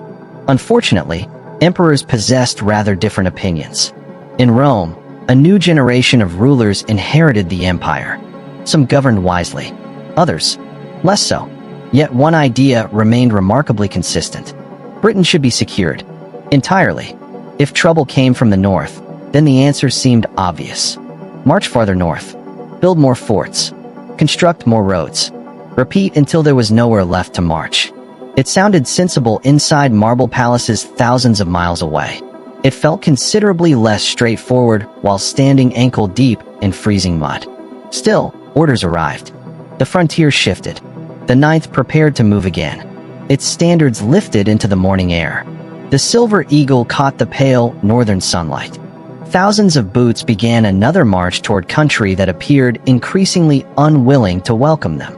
Far beyond the Roman camps, hidden among rugged hills and mist-covered glens, northern leaders watched. They had seen the empire advancing year after year, road after road, fort after fort. They understood something the Romans did not. Every mile north stretched Rome's supply lines a little thinner. Every new outpost stood a little farther from help. Every victory carried the empire deeper into unfamiliar land. Sometimes the strongest army becomes weakest at the very edge of its own success. The Ninth marched onward, unaware that history itself seemed to be closing quietly behind them. The mystery that would one day make them legendary had not yet begun. But the road leading toward it had already been laid, stone by stone, mile by mile, across the wild and windswept north of Britain. The wall before the wall. There is a peculiar feeling that comes with reaching the edge of certainty. Every map has one. Not always marked with monsters, as old legends like to imagine, nor decorated with sea serpents curling through unknown oceans. More often, the edge of certainty simply arrives quietly. The familiar roads end. The milestones disappear. The people speak languages your interpreter struggles to follow. Even the stars seem somehow colder. For the Roman army in northern Britain, that feeling became increasingly familiar. The empire had conquered much of southern Britain, but conquered is one of those wonderfully optimistic words politicians enjoy using. It suggests completion. Reality preferred something far messier. A Roman fort might dominate one valley while, only 30 miles away, another valley ignored Rome entirely. A local chieftain might swear loyalty one year and organize raids the next. Taxes collected in spring could fund a rebellion by autumn. Control, it turned out, was not a destination. It was a daily activity. The Ninth Legion learned this lesson with every passing season. Its soldiers spent as much time building as fighting. To an outsider, a Roman military camp might seem almost disappointingly ordinary. There were no marble palaces, no golden temples, just straight streets, sturdy timber buildings, workshops filled with the constant ringing of hammers, storehouses packed with grain, and barracks where 8 men shared a room barely large enough for all their equipment. Comfort had never been considered a military necessity. Efficiency had.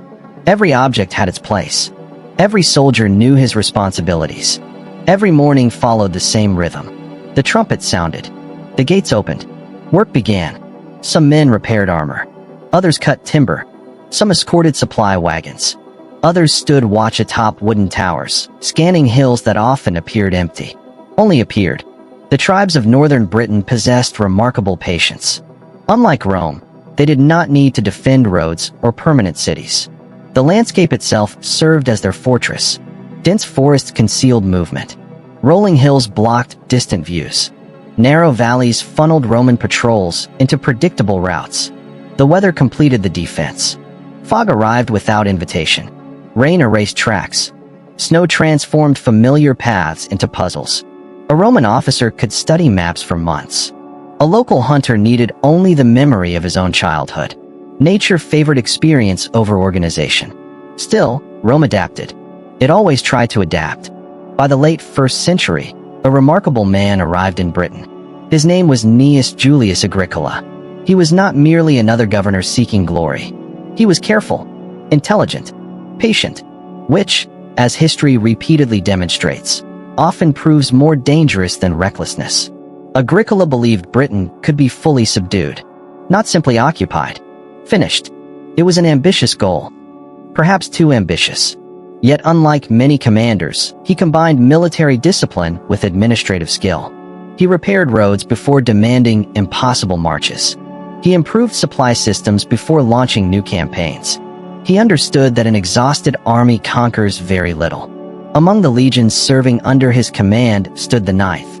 By now, it had become one of Britain's most experienced military formations. Many younger soldiers had never seen Italy. Their entire military careers had unfolded beneath gray British skies. They had learned to distinguish dozens of different kinds of rain, a surprisingly useful frontier skill. Some rain merely soaked your cloak. Other rain somehow penetrated your soul.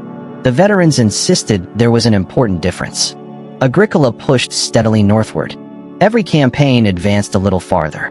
Roman forts appeared in places no Roman had ever permanently occupied before. Surveyors measured valleys. Engineers crossed rivers. Bridges rose where local people had crossed by boat for generations. From above, the advance might have resembled the slow growth of tree roots spreading across the landscape.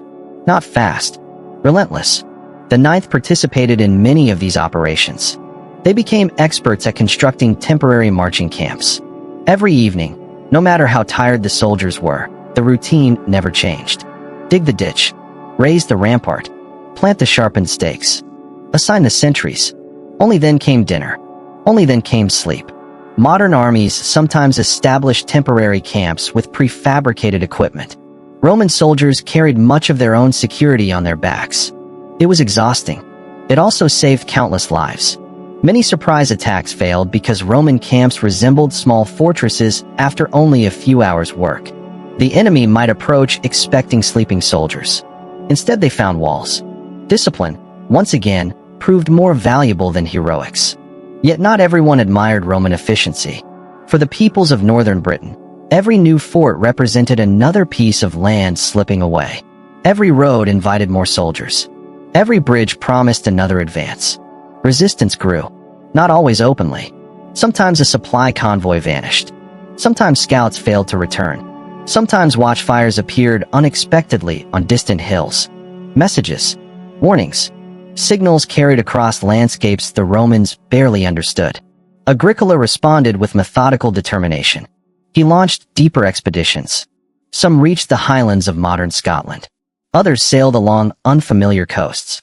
Roman fleets cooperated with land forces, exploring shorelines and demonstrating that even the sea no longer guaranteed safety.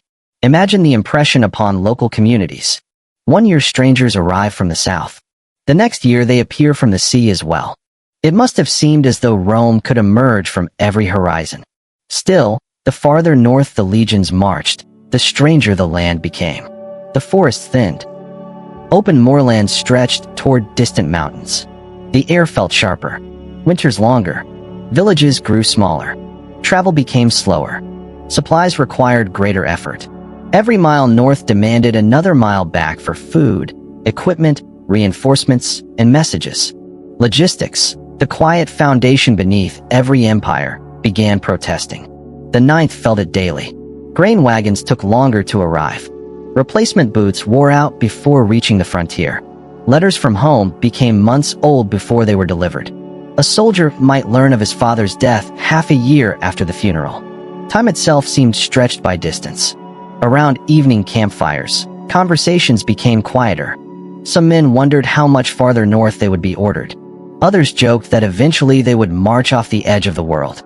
A veteran replied that if the emperor gave the order, the engineers would probably build a bridge first. The laughter that followed was genuine. Sometimes humor is simply another form of endurance. Then came Agricola's greatest campaign. Somewhere in northern Scotland, perhaps near the Grampian Mountains, Roman forces met a massive coalition of northern tribes. The battle became known as Mons Graupius. Its exact location remains uncertain. History, once again, refuses to provide convenient directions.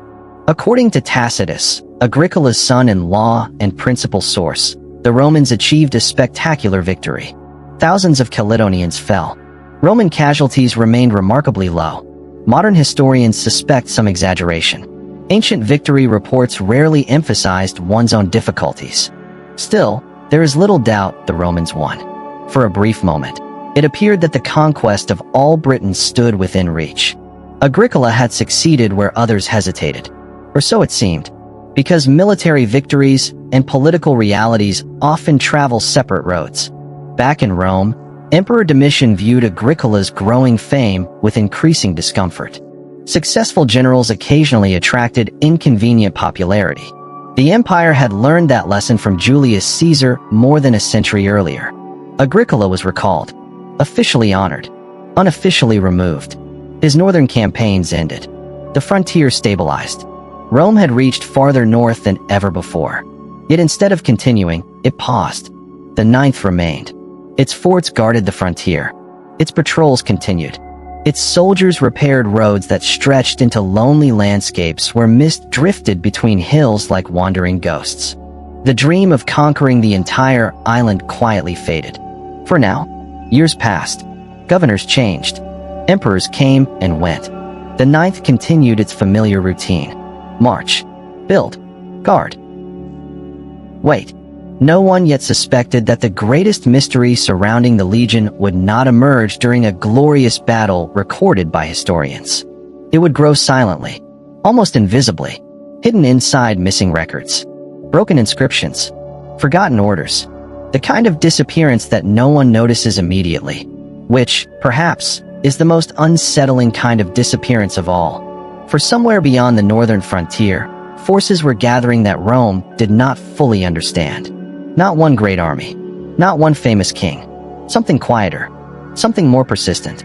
The frontier itself was beginning to fight back, and the Ninth Legion, faithful as ever, would soon march toward the darkest chapter of its long history. The frontier that would not stay quiet. There is an old illusion that every empire eventually begins to believe. It whispers that maps can be finished, that once enough roads have been built, enough forts constructed, enough victories celebrated beneath marble arches, the frontier will finally become quiet. No more raids. No more rebellions. No more uncertainty. Just orderly provinces stretching peacefully toward the horizon. Rome believed this more than once. Britain politely disagreed. Years passed after Agricola's northern campaigns. The triumphs celebrated in Rome slowly faded into memory. Senators found new victories to applaud. New monuments appeared. New emperors occupied the throne. In the capital, Britain became just another distant province on an impossibly large map. On the frontier itself, however, life never became routine. The Ninth Legion understood this better than anyone. Every morning began with familiar rituals. The watch changed before dawn.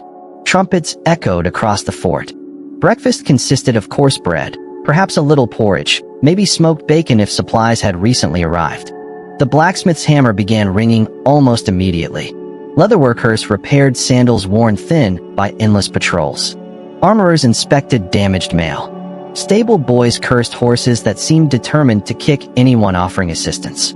Military life possessed an odd comfort in its predictability, until it suddenly did not. A messenger arrived at full gallop.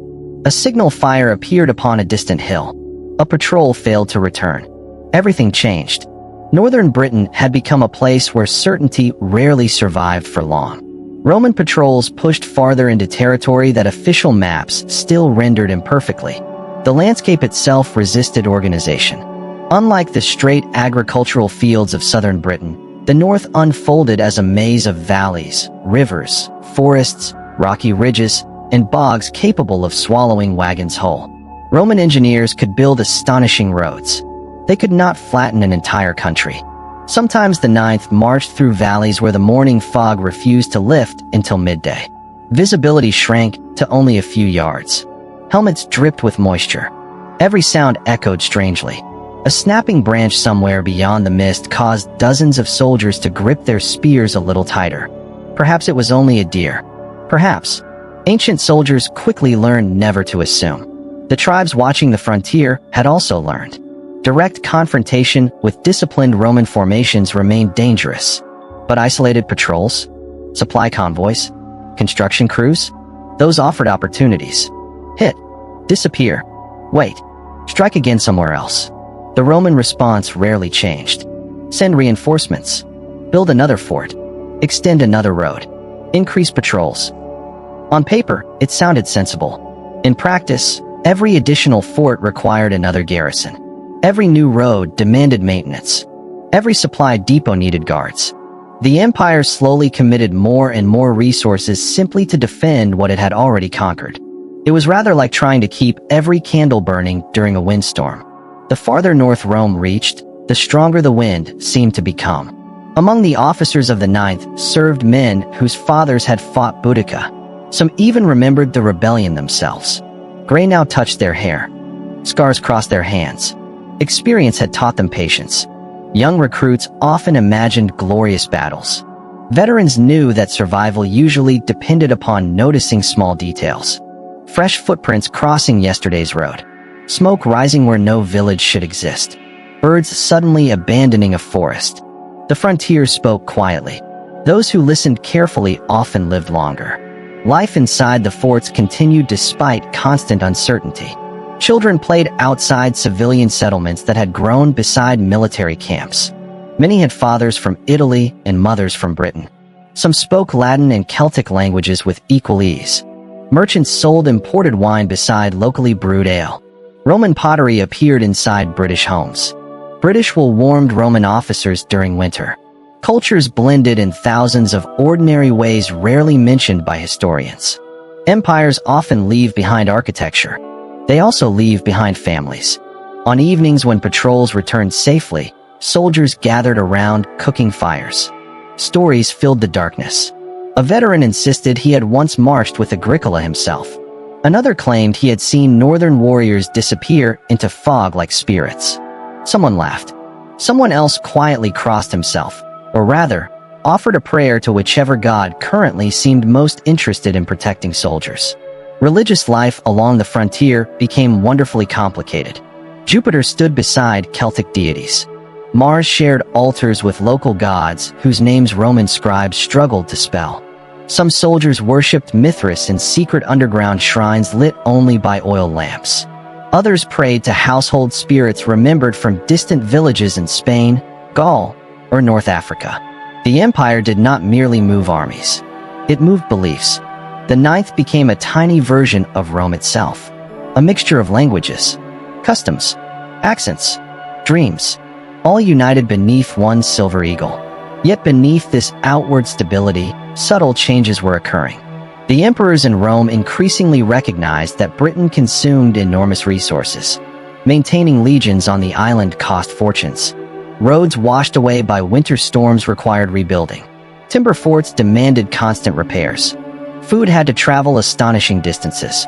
The farther north troops advanced, the greater the expense. Some senators quietly questioned whether endless expansion remained worthwhile.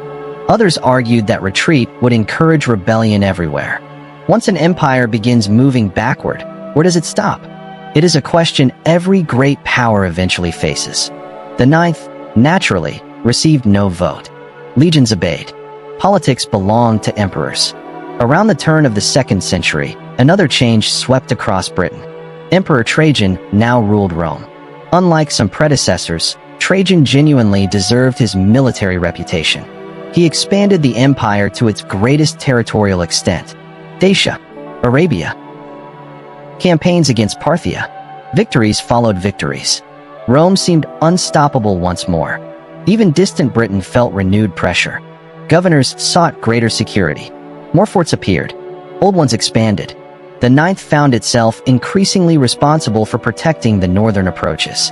One major base became particularly important: Eboracum, modern York. From here roads radiated across northern England like spokes from a wheel. The fortress housed thousands of soldiers. Workshops, granaries, hospitals, administrative offices. If Rome intended to dominate the north, Eboracum would become its anchor. The Ninth helped transform it into one of Britain's greatest military centers. Stone slowly replaced timber. Temporary became permanent. At least that was the intention. Walking through Eboracum around the year 100 would have been surprisingly familiar to anyone from elsewhere in the empire. Latin echoed through the streets. Public baths steamed in the cool northern air. Merchants sold olive oil imported from Spain beside pottery from Gaul. The smell of baking bread drifted between barracks. Off-duty soldiers crowded taverns where watered wine became steadily less watered as the evening progressed. Somewhere a musician played badly. His audience complained enthusiastically. Civilization had arrived. Or at least Rome believed it had. Beyond the fortress walls stretched another reality. Dense woodland, rolling hills, Communities that acknowledged Roman authority only when heavily encouraged. The frontier remained alive. Reports of raids continued. Livestock disappeared. Watchtowers signaled trouble. Scouts returned describing growing cooperation among northern tribes. Nothing dramatic. Nothing large enough to alarm the Senate immediately. Just more activity. More confidence. More organization. The sort of quiet pattern that experienced commanders noticed before anyone else. The Ninth noticed. Years of frontier service had sharpened its instincts. The soldiers repaired weapons more carefully. Patrols grew larger. Supply convoys traveled with stronger escorts. No one announced that danger was approaching. They simply behaved as though it might.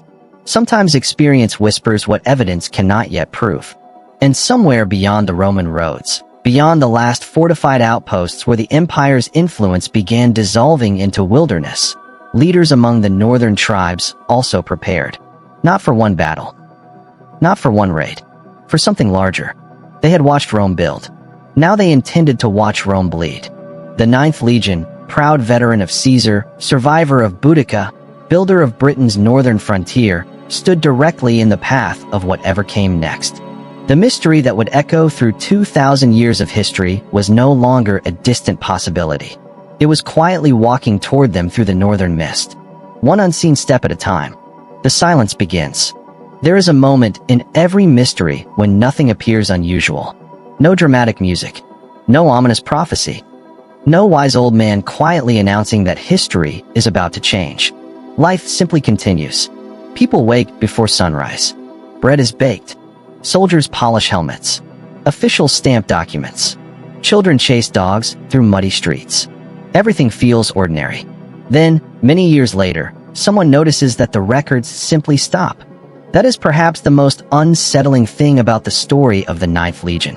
It does not disappear in a blaze of certainty. It disappears in a paperwork. Or rather, the absence of paperwork. By the early years of the 2nd century, the Ninth Legion had become one of Rome's oldest and most respected military formations. Its history stretched back to Julius Caesar himself. Generations of soldiers had served beneath its eagle. Some had crossed the Rubicon. Others had survived Gaul. Others had fought Boudica. Now a new generation stood watch along Britain's northern frontier.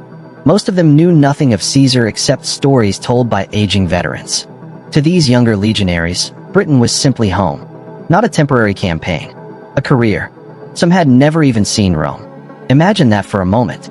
Serving one of history's greatest empires without ever visiting its capital.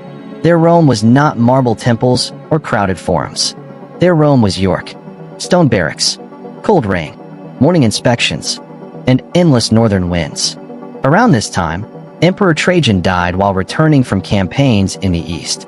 His adopted son became the new ruler, Publius Aelius Hadrianus. History remembers him simply as Hadrian. Unlike Trajan, Hadrian possessed little interest in endless conquest. He preferred consolidation, strengthening what Rome already held, protecting frontiers instead of constantly expanding them. It was a remarkably practical philosophy.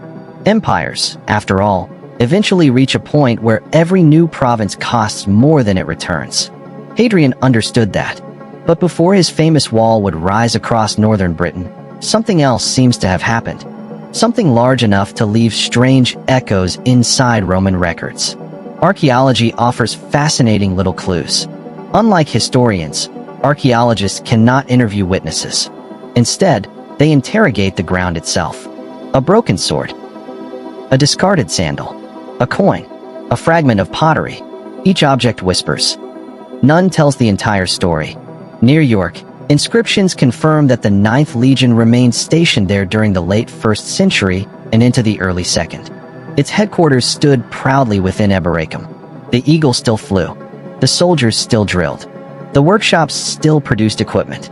Everything appears perfectly normal. Then, the evidence begins thinning. Not disappearing immediately. Just growing quieter.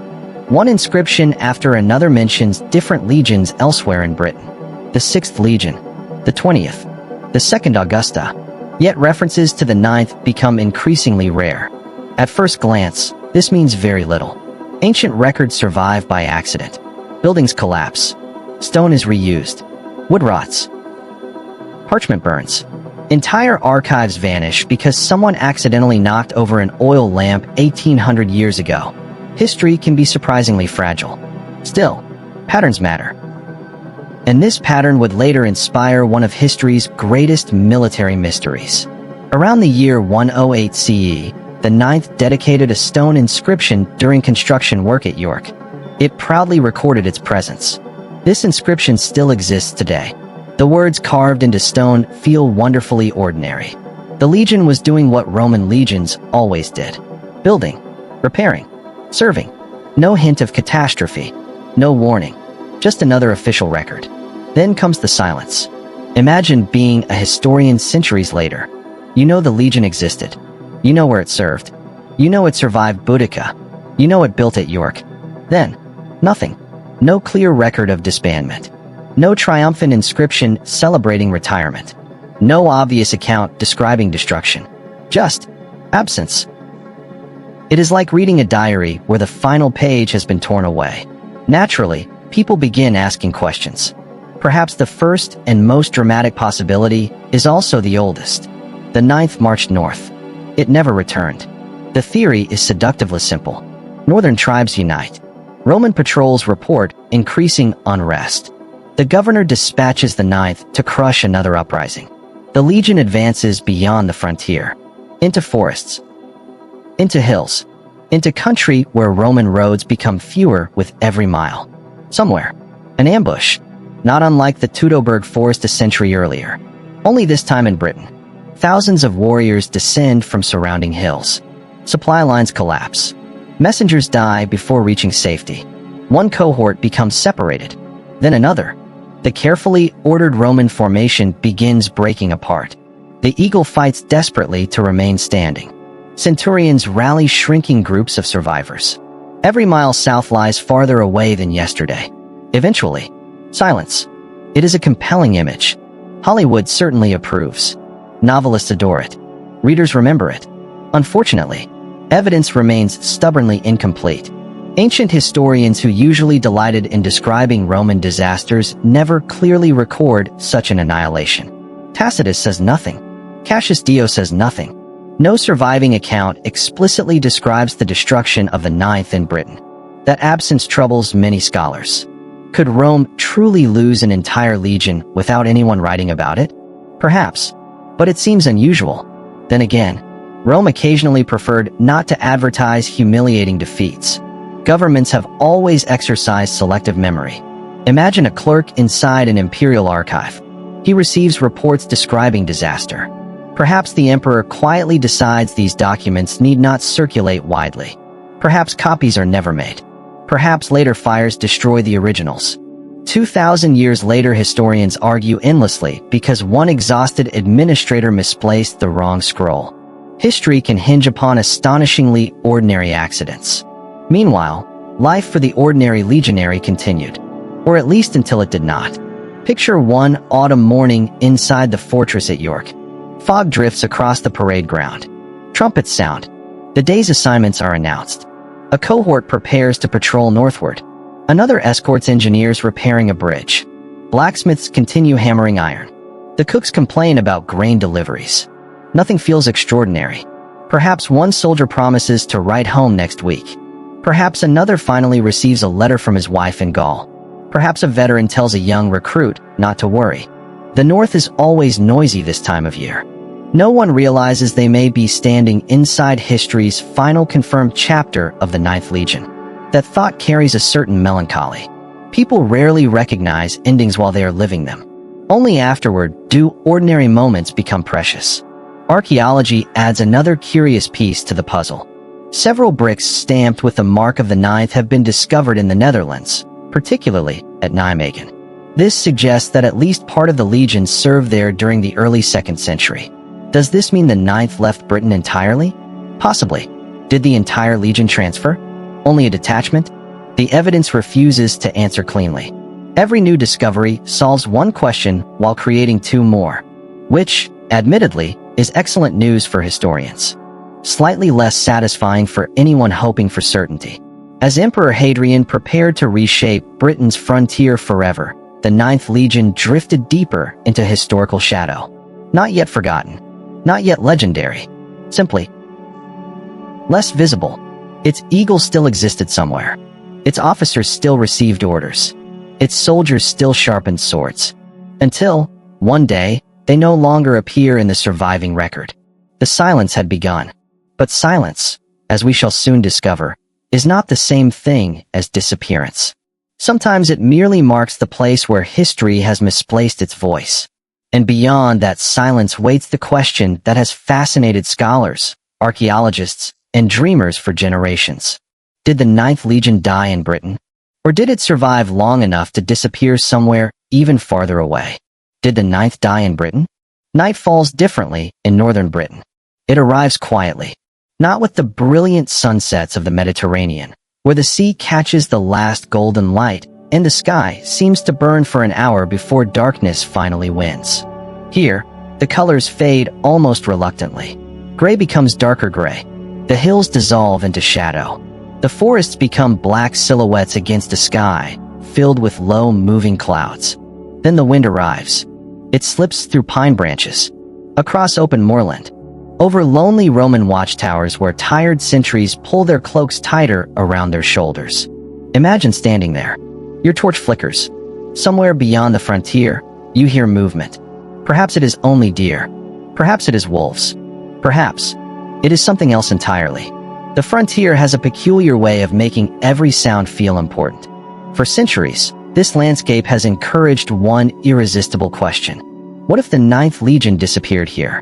What if the greatest military mystery in Roman history was born somewhere beneath these very hills? It is a beautiful theory, which is exactly why historians approach it with caution. Beautiful stories have a habit of surviving longer than accurate ones. Still, the theory deserves to be explored. Let us imagine it as carefully as the evidence allows.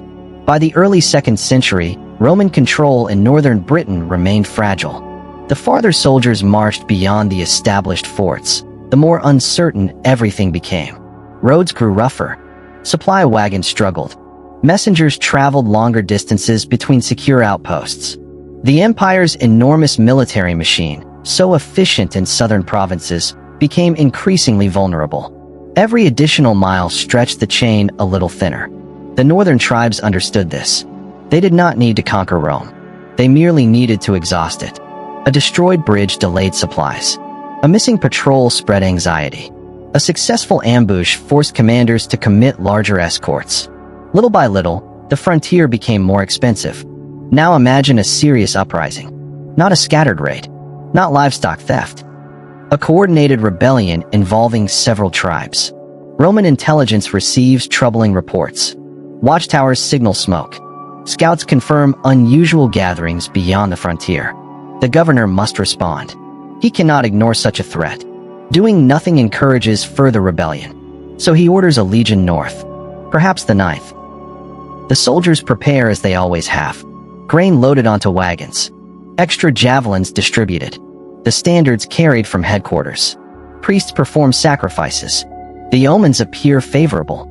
Or at least favorable enough. They always seem to become favorable eventually. Otherwise armies would never leave camp. The column begins moving.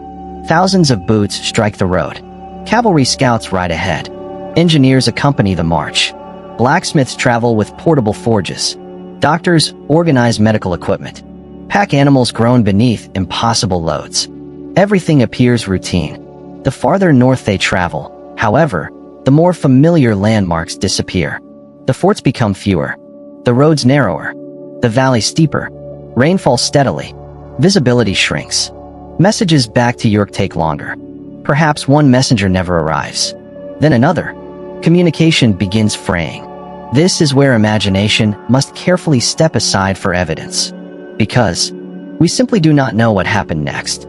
No Roman historian describes the campaign. No surviving inscription commemorates victory. No battlefield has been definitively identified. The silence becomes almost maddening. Yet archaeology has provided intriguing clues. Throughout northern Britain, archaeologists have discovered remains of Roman forts showing signs of sudden destruction or hurried rebuilding during the early 2nd century. Some sites contain burned layers. Others reveal abandoned defensive positions.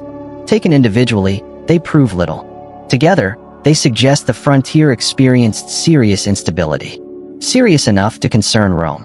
Some scholars believe this instability explains why Emperor Hadrian later ordered construction of his famous wall. Walls are expensive. Empires do not usually build enormous defensive barriers unless they feel threatened. Could the loss of the Ninth have been part of that changing strategy? Possibly. It is certainly tempting. Imagine an isolated legion surrounded far beyond friendly territory. Roman discipline holds. Hour after hour. Formation after formation. Centurions continue shouting orders despite exhaustion. The eagle remains standing. But numbers begin taking their toll. Supplies run low. Water becomes scarce. The wounded slow the march. Every attempt to break through encounters fresh resistance. Eventually, the formation collapses. Not instantly. Gradually. Small groups continue fighting independently. Veterans gather around the standard. The final defenders refuse surrender. History has seen scenes like this many times. It would not have been impossible. Far from it. The Romans themselves understood the danger. They remembered Varus and the Teutoburg forest. Entire legions could disappear. They already had. So why not again? One reason gives historians pause. Roman bureaucracy. The empire loved paperwork almost as much as conquest. When legions disappeared, replacements had to be recruited. Equipment manufactured. Payroll adjusted. Official records updated. An entire legion represented an enormous administrative investment. Its destruction usually left substantial documentary traces. Yet with the Ninth, those traces remain strangely elusive. There is another puzzle. Around the year 122 CE, when Hadrian arrived in Britain and construction of his Great Wall began, another legion occupied York. The 6th Legion Victrix. It had arrived from the Rhine frontier. Some historians argue it replaced the 9th after the latter's destruction. That sounds persuasive. Until one asks another question. Why replace the 9th specifically? Was the legion destroyed? Transferred? Redeployed elsewhere? Roman armies frequently moved between provinces. A replacement alone proves very little. It is like discovering a new family has moved into an old house. One naturally wonders what happened to the previous occupants. But houses change owners for many reasons. Not every departure involves tragedy. Meanwhile, literary history complicated matters even further. In the 20th century, a remarkable novel appeared, The Eagle of the Ninth. It imagined the legion disappearing in northern Britain, carrying its eagle into the wilderness. The story captured readers' imaginations around the world. It was beautifully written, emotionally powerful. Entire generations grew up believing this version of events. Many still do. There is only one small complication. The novel is fiction. Excellent fiction. Thoughtful fiction. Historically inspired fiction. But fiction nonetheless. Its popularity became so great that many people forgot where documented history ended and imagination began. This happens surprisingly often.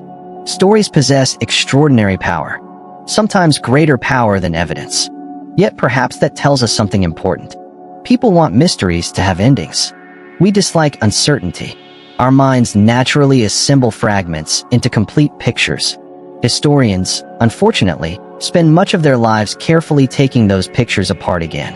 Not to destroy wonder, to protect truth, even when truth proves less satisfying.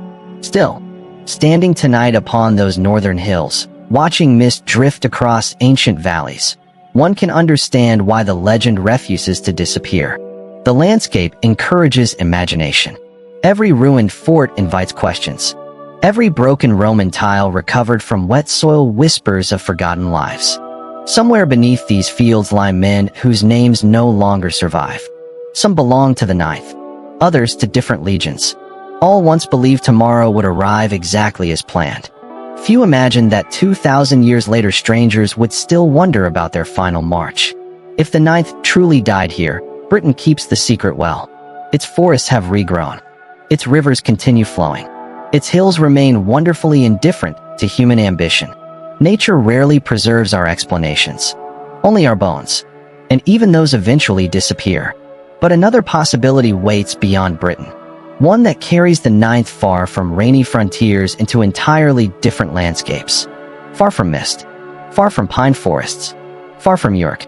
Perhaps the lost ninth never vanished in Britain at all. Perhaps its final journey led eastward, toward deserts, rebellion, and another empire powerful enough to challenge Rome itself. If so, the mystery has only just begun. The Eastern Theory, a legion's last march beyond Britain. History has an odd habit of hiding answers in places no one thinks to look. When people first began wondering about the fate of the Ninth Legion, almost everyone looked north. North toward Scotland. North toward mist-covered hills. North toward lonely Roman forts where the wind still whistles through broken stone. It felt right. The landscape suited the mystery. But history is under no obligation to be dramatic. Sometimes the truth, if it can ever be found, waits hundreds or even thousands of miles away. Far from Britain. Far from rain. Far from the lonely frontier where the legend was born. Let us leave the cold for a while. Imagine instead that you are standing on the eastern edge of the Roman Empire. The air is warmer. The wind carries the smell of dust instead of wet pine. Caravans move slowly across sunlit roads, their camels laden with silk from lands the Romans could scarcely imagine. Merchants speak Greek, Latin, Aramaic, Hebrew, and a dozen other languages in crowded marketplaces. Fortresses rise beside broad rivers that separate Rome from its oldest and most dangerous rival, the Parthian Empire. If Britain represented Rome's wild frontier, the East represented something far more serious. Here stood another civilization capable of meeting Rome as an equal. Not tribes, not scattered kingdoms. An empire. Its cavalry was legendary. Its wealth immense. Its kings ruled lands stretching deep into Mesopotamia and Persia. Roman emperors dreamed of defeating Parthia. Parthian kings dreamed of frustrating Roman emperors. Neither side ever fully succeeded. Instead, the frontier shifted like sand beneath the desert wind. Could the Ninth Legion have been sent here? At first, the idea seemed almost impossible. After all, generations had grown up believing the Legion disappeared somewhere in Britain. Then archaeologists made a fascinating discovery. At Nijmegen, in what is now the Netherlands, bricks stamped with the seal of the Ninth Legion appeared in excavations. They dated from the early 2nd century. That single discovery changed everything. Because if the dating was correct, the Ninth clearly survived beyond the years when many believed it had already vanished in Britain. At least part of it did. Whether the entire legion relocated or only a detachment remains uncertain. Ancient military records rarely satisfy modern curiosity.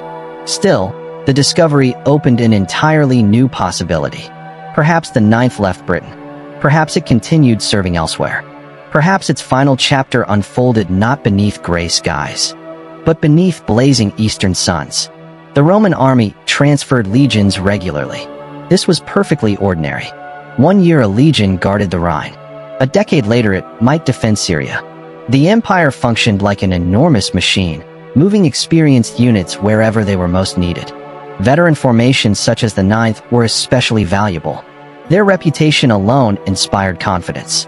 Their officers understood logistics, engineering, siege warfare, and frontier defense. If trouble erupted in another province, sending an experienced legion made perfect sense. And trouble, as always, found Rome. In the year 115 CE, during Emperor Trajan's eastern campaigns, widespread unrest erupted throughout several provinces. Jewish communities across parts of the eastern Mediterranean revolted in what historians now call the Kitos War. Violence spread through Cyrene, Egypt, Cyprus, and Mesopotamia. Cities burned. Roman authority was challenged. Local garrisons found themselves overwhelmed. The empire suddenly needed reliable troops. Veteran troops. Could the Ninth have been among those dispatched? Some historians think so. Imagine the journey. The legion boards transport ships, leaving Britain behind forever. The familiar gray skies slowly disappear as the fleet sails south through the Channel. Past Gaul, past Spain, into the blue waters of the Mediterranean. Weeks pass. The climate changes. The soldiers remove heavy woolen cloaks and exchange them for lighter clothing. The smell of pine forests gives way to olive groves and warm coastal air. Many of these men have never traveled so far.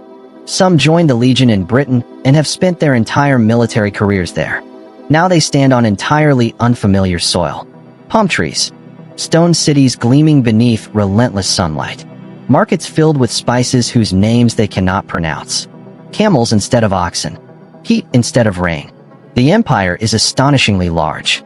A soldier could spend 25 years serving Rome without ever seeing the same province twice. If the Ninth reached the east, its veterans would have faced enemies unlike any they had known in Britain. The Parthians fought differently. Heavy cavalry thundered across open plains. Horse archers circled Roman formations, loosing arrows while riding at incredible speed. Roman discipline remained formidable, but Eastern warfare demanded different tactics. Even the climate became an opponent. Summer heat exhausted men accustomed to Northern Europe. Water became as important as weapons. A mistake in Britain might leave one wet and miserable. A mistake in Syria could leave an army dead of thirst. Ancient sources describe several difficult campaigns during these years. Cities changed hands. Rebellions erupted. Roman columns marched through deserts and fertile river valleys alike. Records survive, but frustratingly, they seldom identify every legion involved. It is like reading a play where several important characters have been omitted from the cast list. Then comes another possibility. In the year 132 CE, after Hadrian had become emperor, another great uprising shook the eastern provinces. The Bar Kokhba revolt in Judea proved one of the bloodiest conflicts Rome ever fought. The rebels established fortified positions throughout rugged hills and caves. Roman casualties mounted. Hadrian summoned reinforcements from across the empire. Some scholars have wondered whether the Ninth was among them. If so, could it have been destroyed there? The evidence is thin, painfully thin, yet not impossible. Several Roman legions suffered severe losses during the campaign.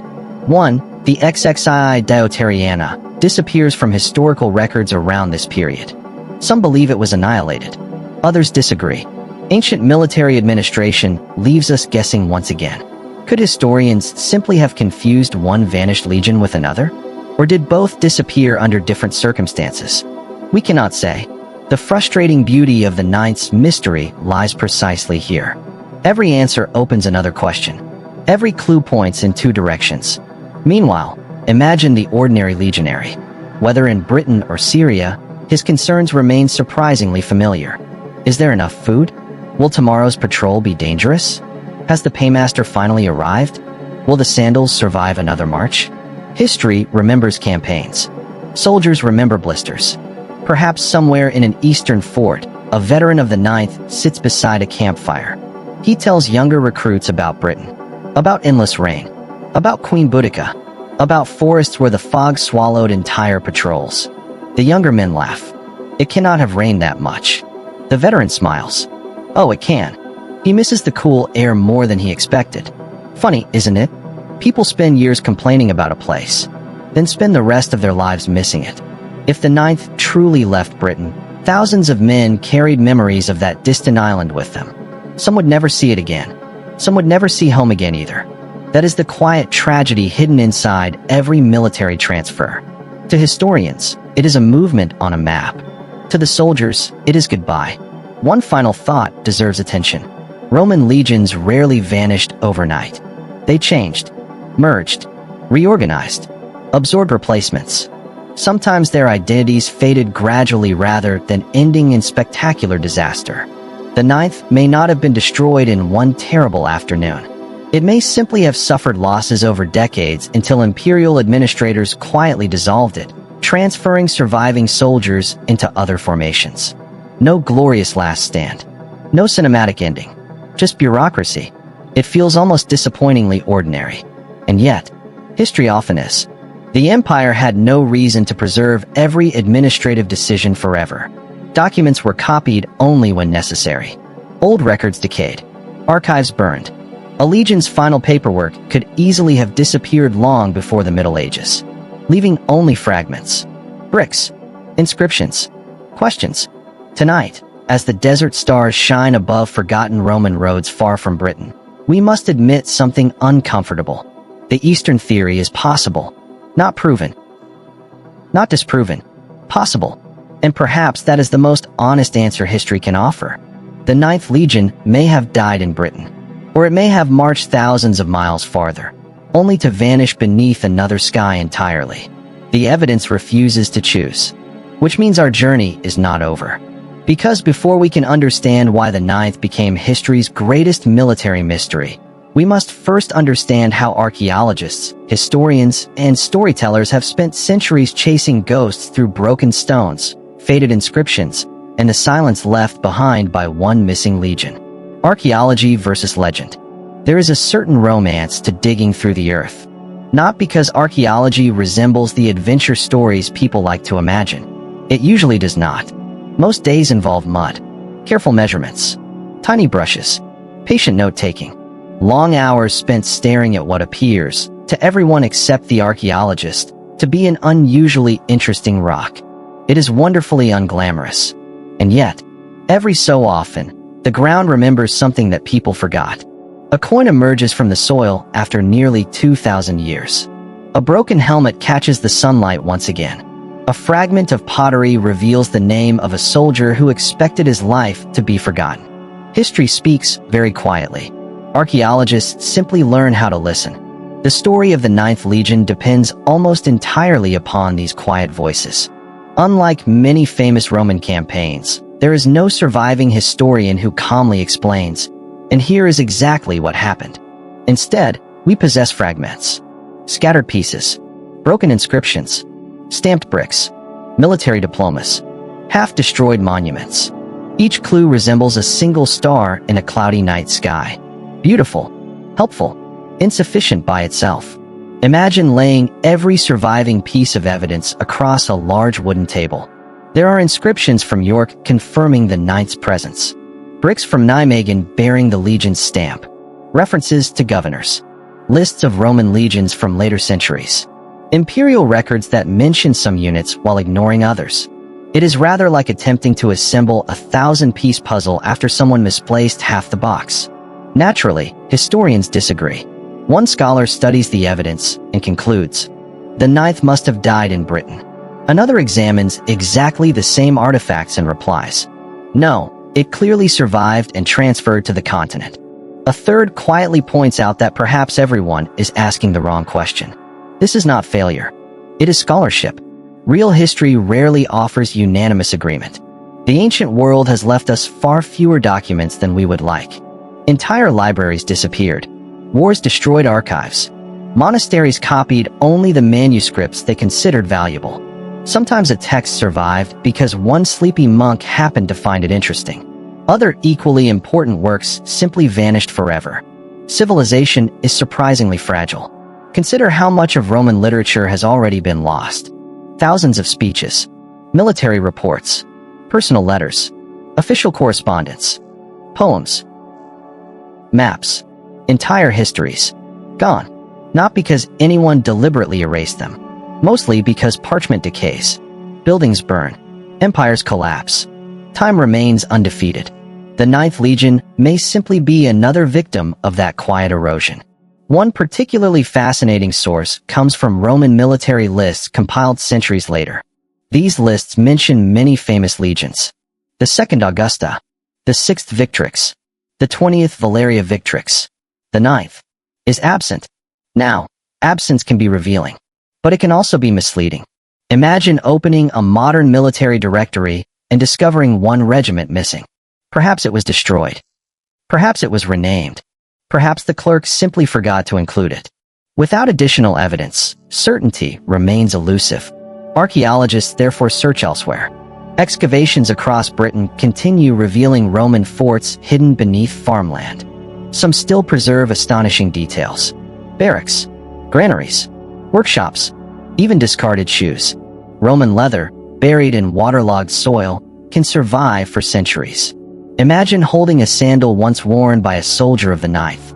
The stitching remains visible, the hobnails still embedded in the sole. Some anonymous legionary complained about this very shoe during another miserable march through British reign. Now it rests behind museum glass. History has a remarkable sense of irony. One of the richest archaeological sites in Roman Britain is Vindolanda, just south of where Hadrian's Wall would later stand. The fort itself was occupied by auxiliary troops rather than the Ninth, but its discoveries transformed our understanding of frontier life. Thin wooden writing tablets survived in the damp soil. Letters, shopping lists, birthday invitations, requests for more socks. Yes, socks. One Roman soldier politely asked for warmer clothing because northern Britain proved rather colder than expected. This single document has delighted historians for decades. Great empires are built by ordinary people trying to keep their feet warm. The tablets remind us of something essential. Roman soldiers laughed, complained, missed home, borrowed money, forgot appointments. They were not statues. They were people. Perhaps somewhere, once, a soldier of the Ninth wrote a similar letter. Perhaps it still lies buried beneath some forgotten field, waiting patiently beneath layers of earth. History has surprised us before. Then there is the question of the legion's eagle. Roman standards rarely disappear quietly. If an eagle were captured, it became an object of enormous symbolic importance. Recovering lost standards inspired entire military campaigns. After the disaster in the Teutoburg forest, Augustus devoted years to retrieving the eagles of the destroyed legions. Success was celebrated throughout the empire. If the Ninth lost its eagle in Britain, why do no surviving sources mention attempts to recover it? Perhaps they did. Perhaps those records vanished. Or perhaps the eagle was never lost in battle at all. Again, the mystery deepens. Literature soon entered the conversation. As centuries passed, the missing legion became fertile ground for imagination. Writers found the story irresistible. A disciplined Roman army disappearing beyond the edge of civilization? It possesses everything a storyteller could desire. Courage, mystery, adventure, tragedy. Most influential of all was Rosemary Sutcliffe's novel The Eagle of the Ninth, published in 1954. The Eagle of the Ninth. The novel follows a young Roman searching for the lost eagle of the Ninth deep within northern Britain. It is beautifully written, atmospheric, moving. For countless readers, it became their first encounter with Roman Britain. It also shaped public imagination so powerfully that fiction gradually blended with historical possibility. This happens more often than we realize. Consider King Arthur, or Robin Hood, or the Trojan War before archaeology confirmed that Troy had indeed existed. Stories and history frequently dance together. Sometimes they separate cleanly. Sometimes they remain forever intertwined. The Ninth occupies that fascinating middle ground. Evidence exists, but not enough. Legend grows, but not without reason. Archaeologists continue searching. Every excavation season raises fresh hopes. Perhaps this year another inscription will emerge. Perhaps a forgotten altar. Perhaps a military diploma identifying an officer previously unknown. One discovery could reshape everything. History has changed before because of a single stone. Imagine a farmer plowing his field. The plow strikes something hard. He digs. A carved slab emerges, covered in Latin. An inscription mentioning the Ninth Legion after a date scholars believed impossible. Suddenly entire books require rewriting. This has happened many times. Not necessarily with the Ninth, but with countless other chapters of ancient history. The ground still holds secrets. Meanwhile, technology has joined the search. Ground-penetrating radar scans buried landscapes without disturbing the soil. Satellite imagery reveals forgotten Roman roads invisible from the ground. LiDAR strips away forests digitally, exposing ancient earthworks hidden for centuries beneath trees. Modern science has given archaeology remarkable new eyes. Yet even these tools cannot answer every question. Technology reveals where to dig. It cannot guarantee what remains underground. Perhaps that uncertainty is fitting. The Ninth Legion reminds us that history is not a completed book. It is a manuscript with missing pages. Some may yet be found. Others are probably gone forever. As the campfires of the ancient frontier fade into memory, the soldiers themselves slip farther beyond our reach. Their names are mostly forgotten. Their conversations lost. Their final orders unread. And still, across 2,000 years, they continue asking us one silent question. Can you discover what became of us? We keep trying. Perhaps we always will. For the mystery of the Ninth is no longer only about one Roman legion. It has become something larger. A reminder that even the greatest empire on earth could not preserve every story.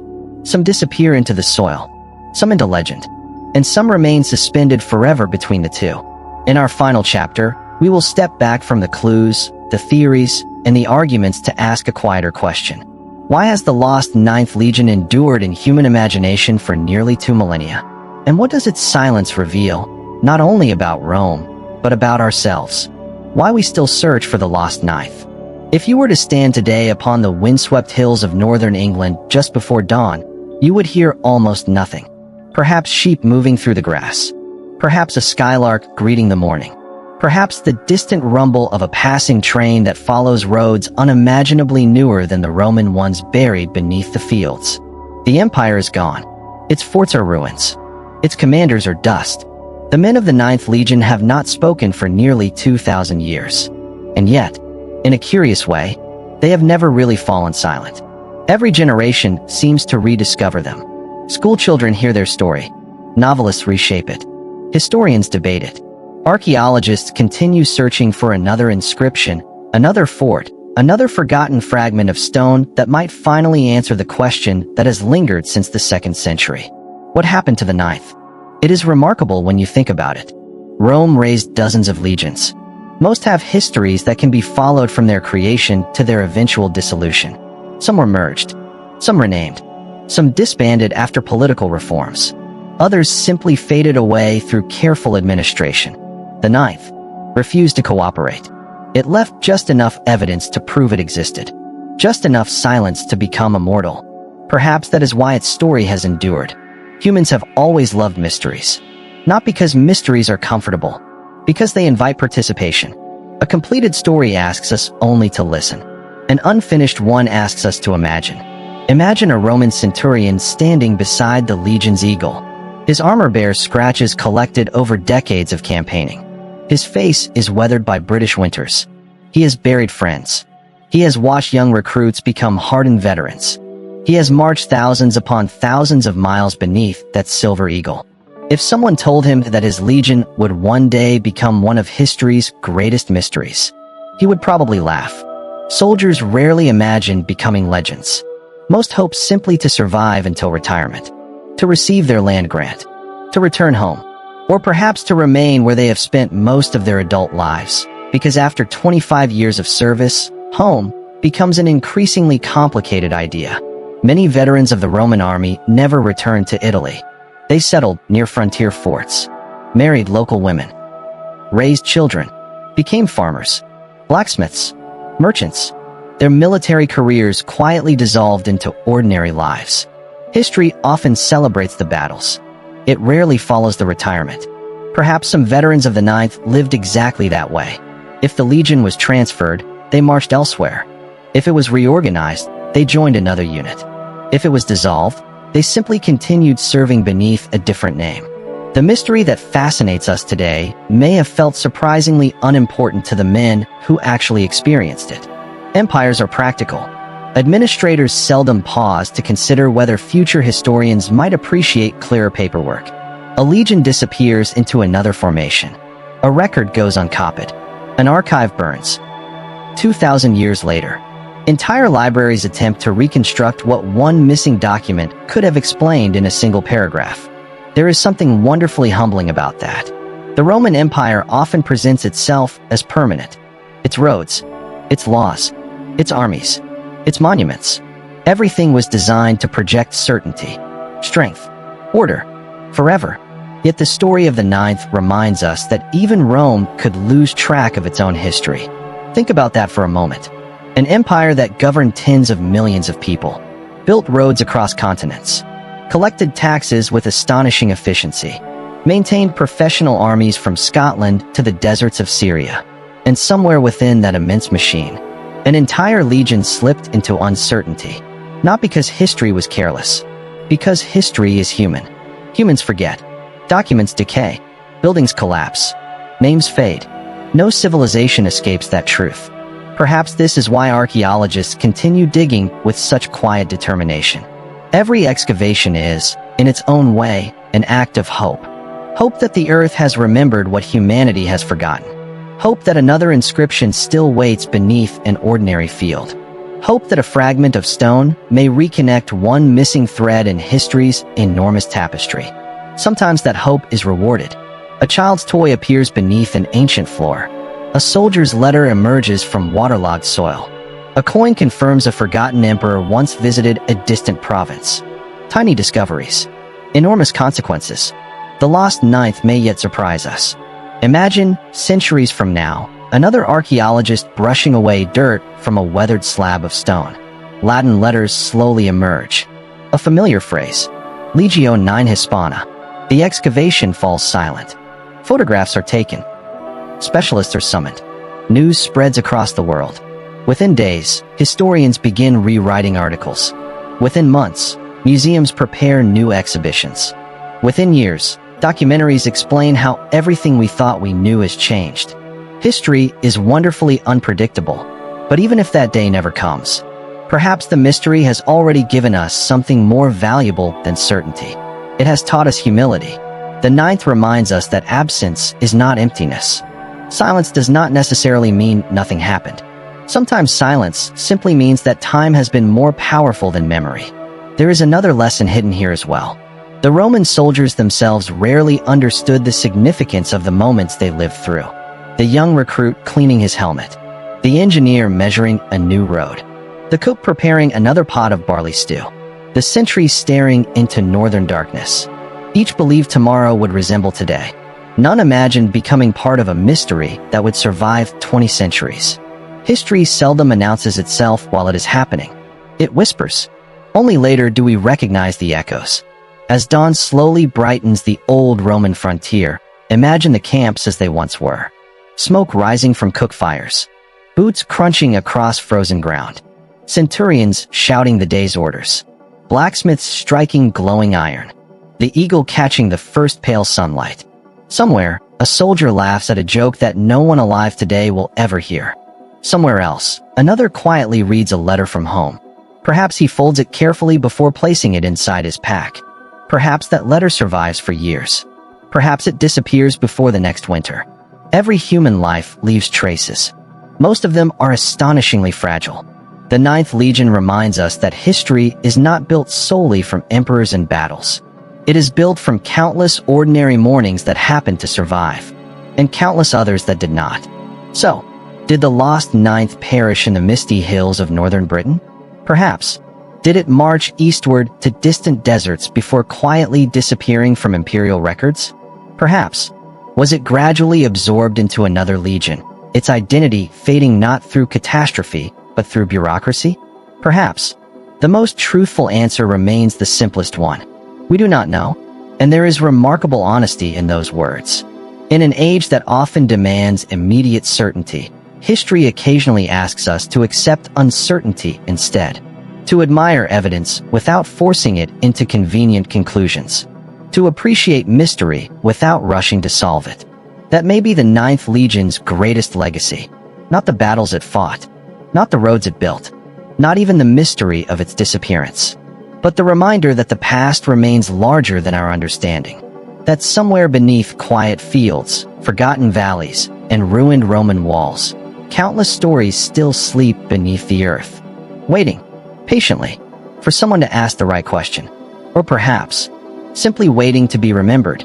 The wind continues to drift across Britain's northern hills just as it did when the legionaries stood watch beneath unfamiliar stars. The stones remain. The roads endure. The empire has vanished. But the mystery walks on. And somewhere in the fading distance of history, beyond the reach of certainty, beyond the final surviving inscription, beyond the last recorded order, the soldiers of the Ninth Legion continue their endless march. Not toward victory, not toward defeat, but into the quiet place where history becomes legend. And where, on nights like this, if you listen closely enough, you can almost hear the steady rhythm of Roman boots fading softly into the mist. Good night. End of documentary script.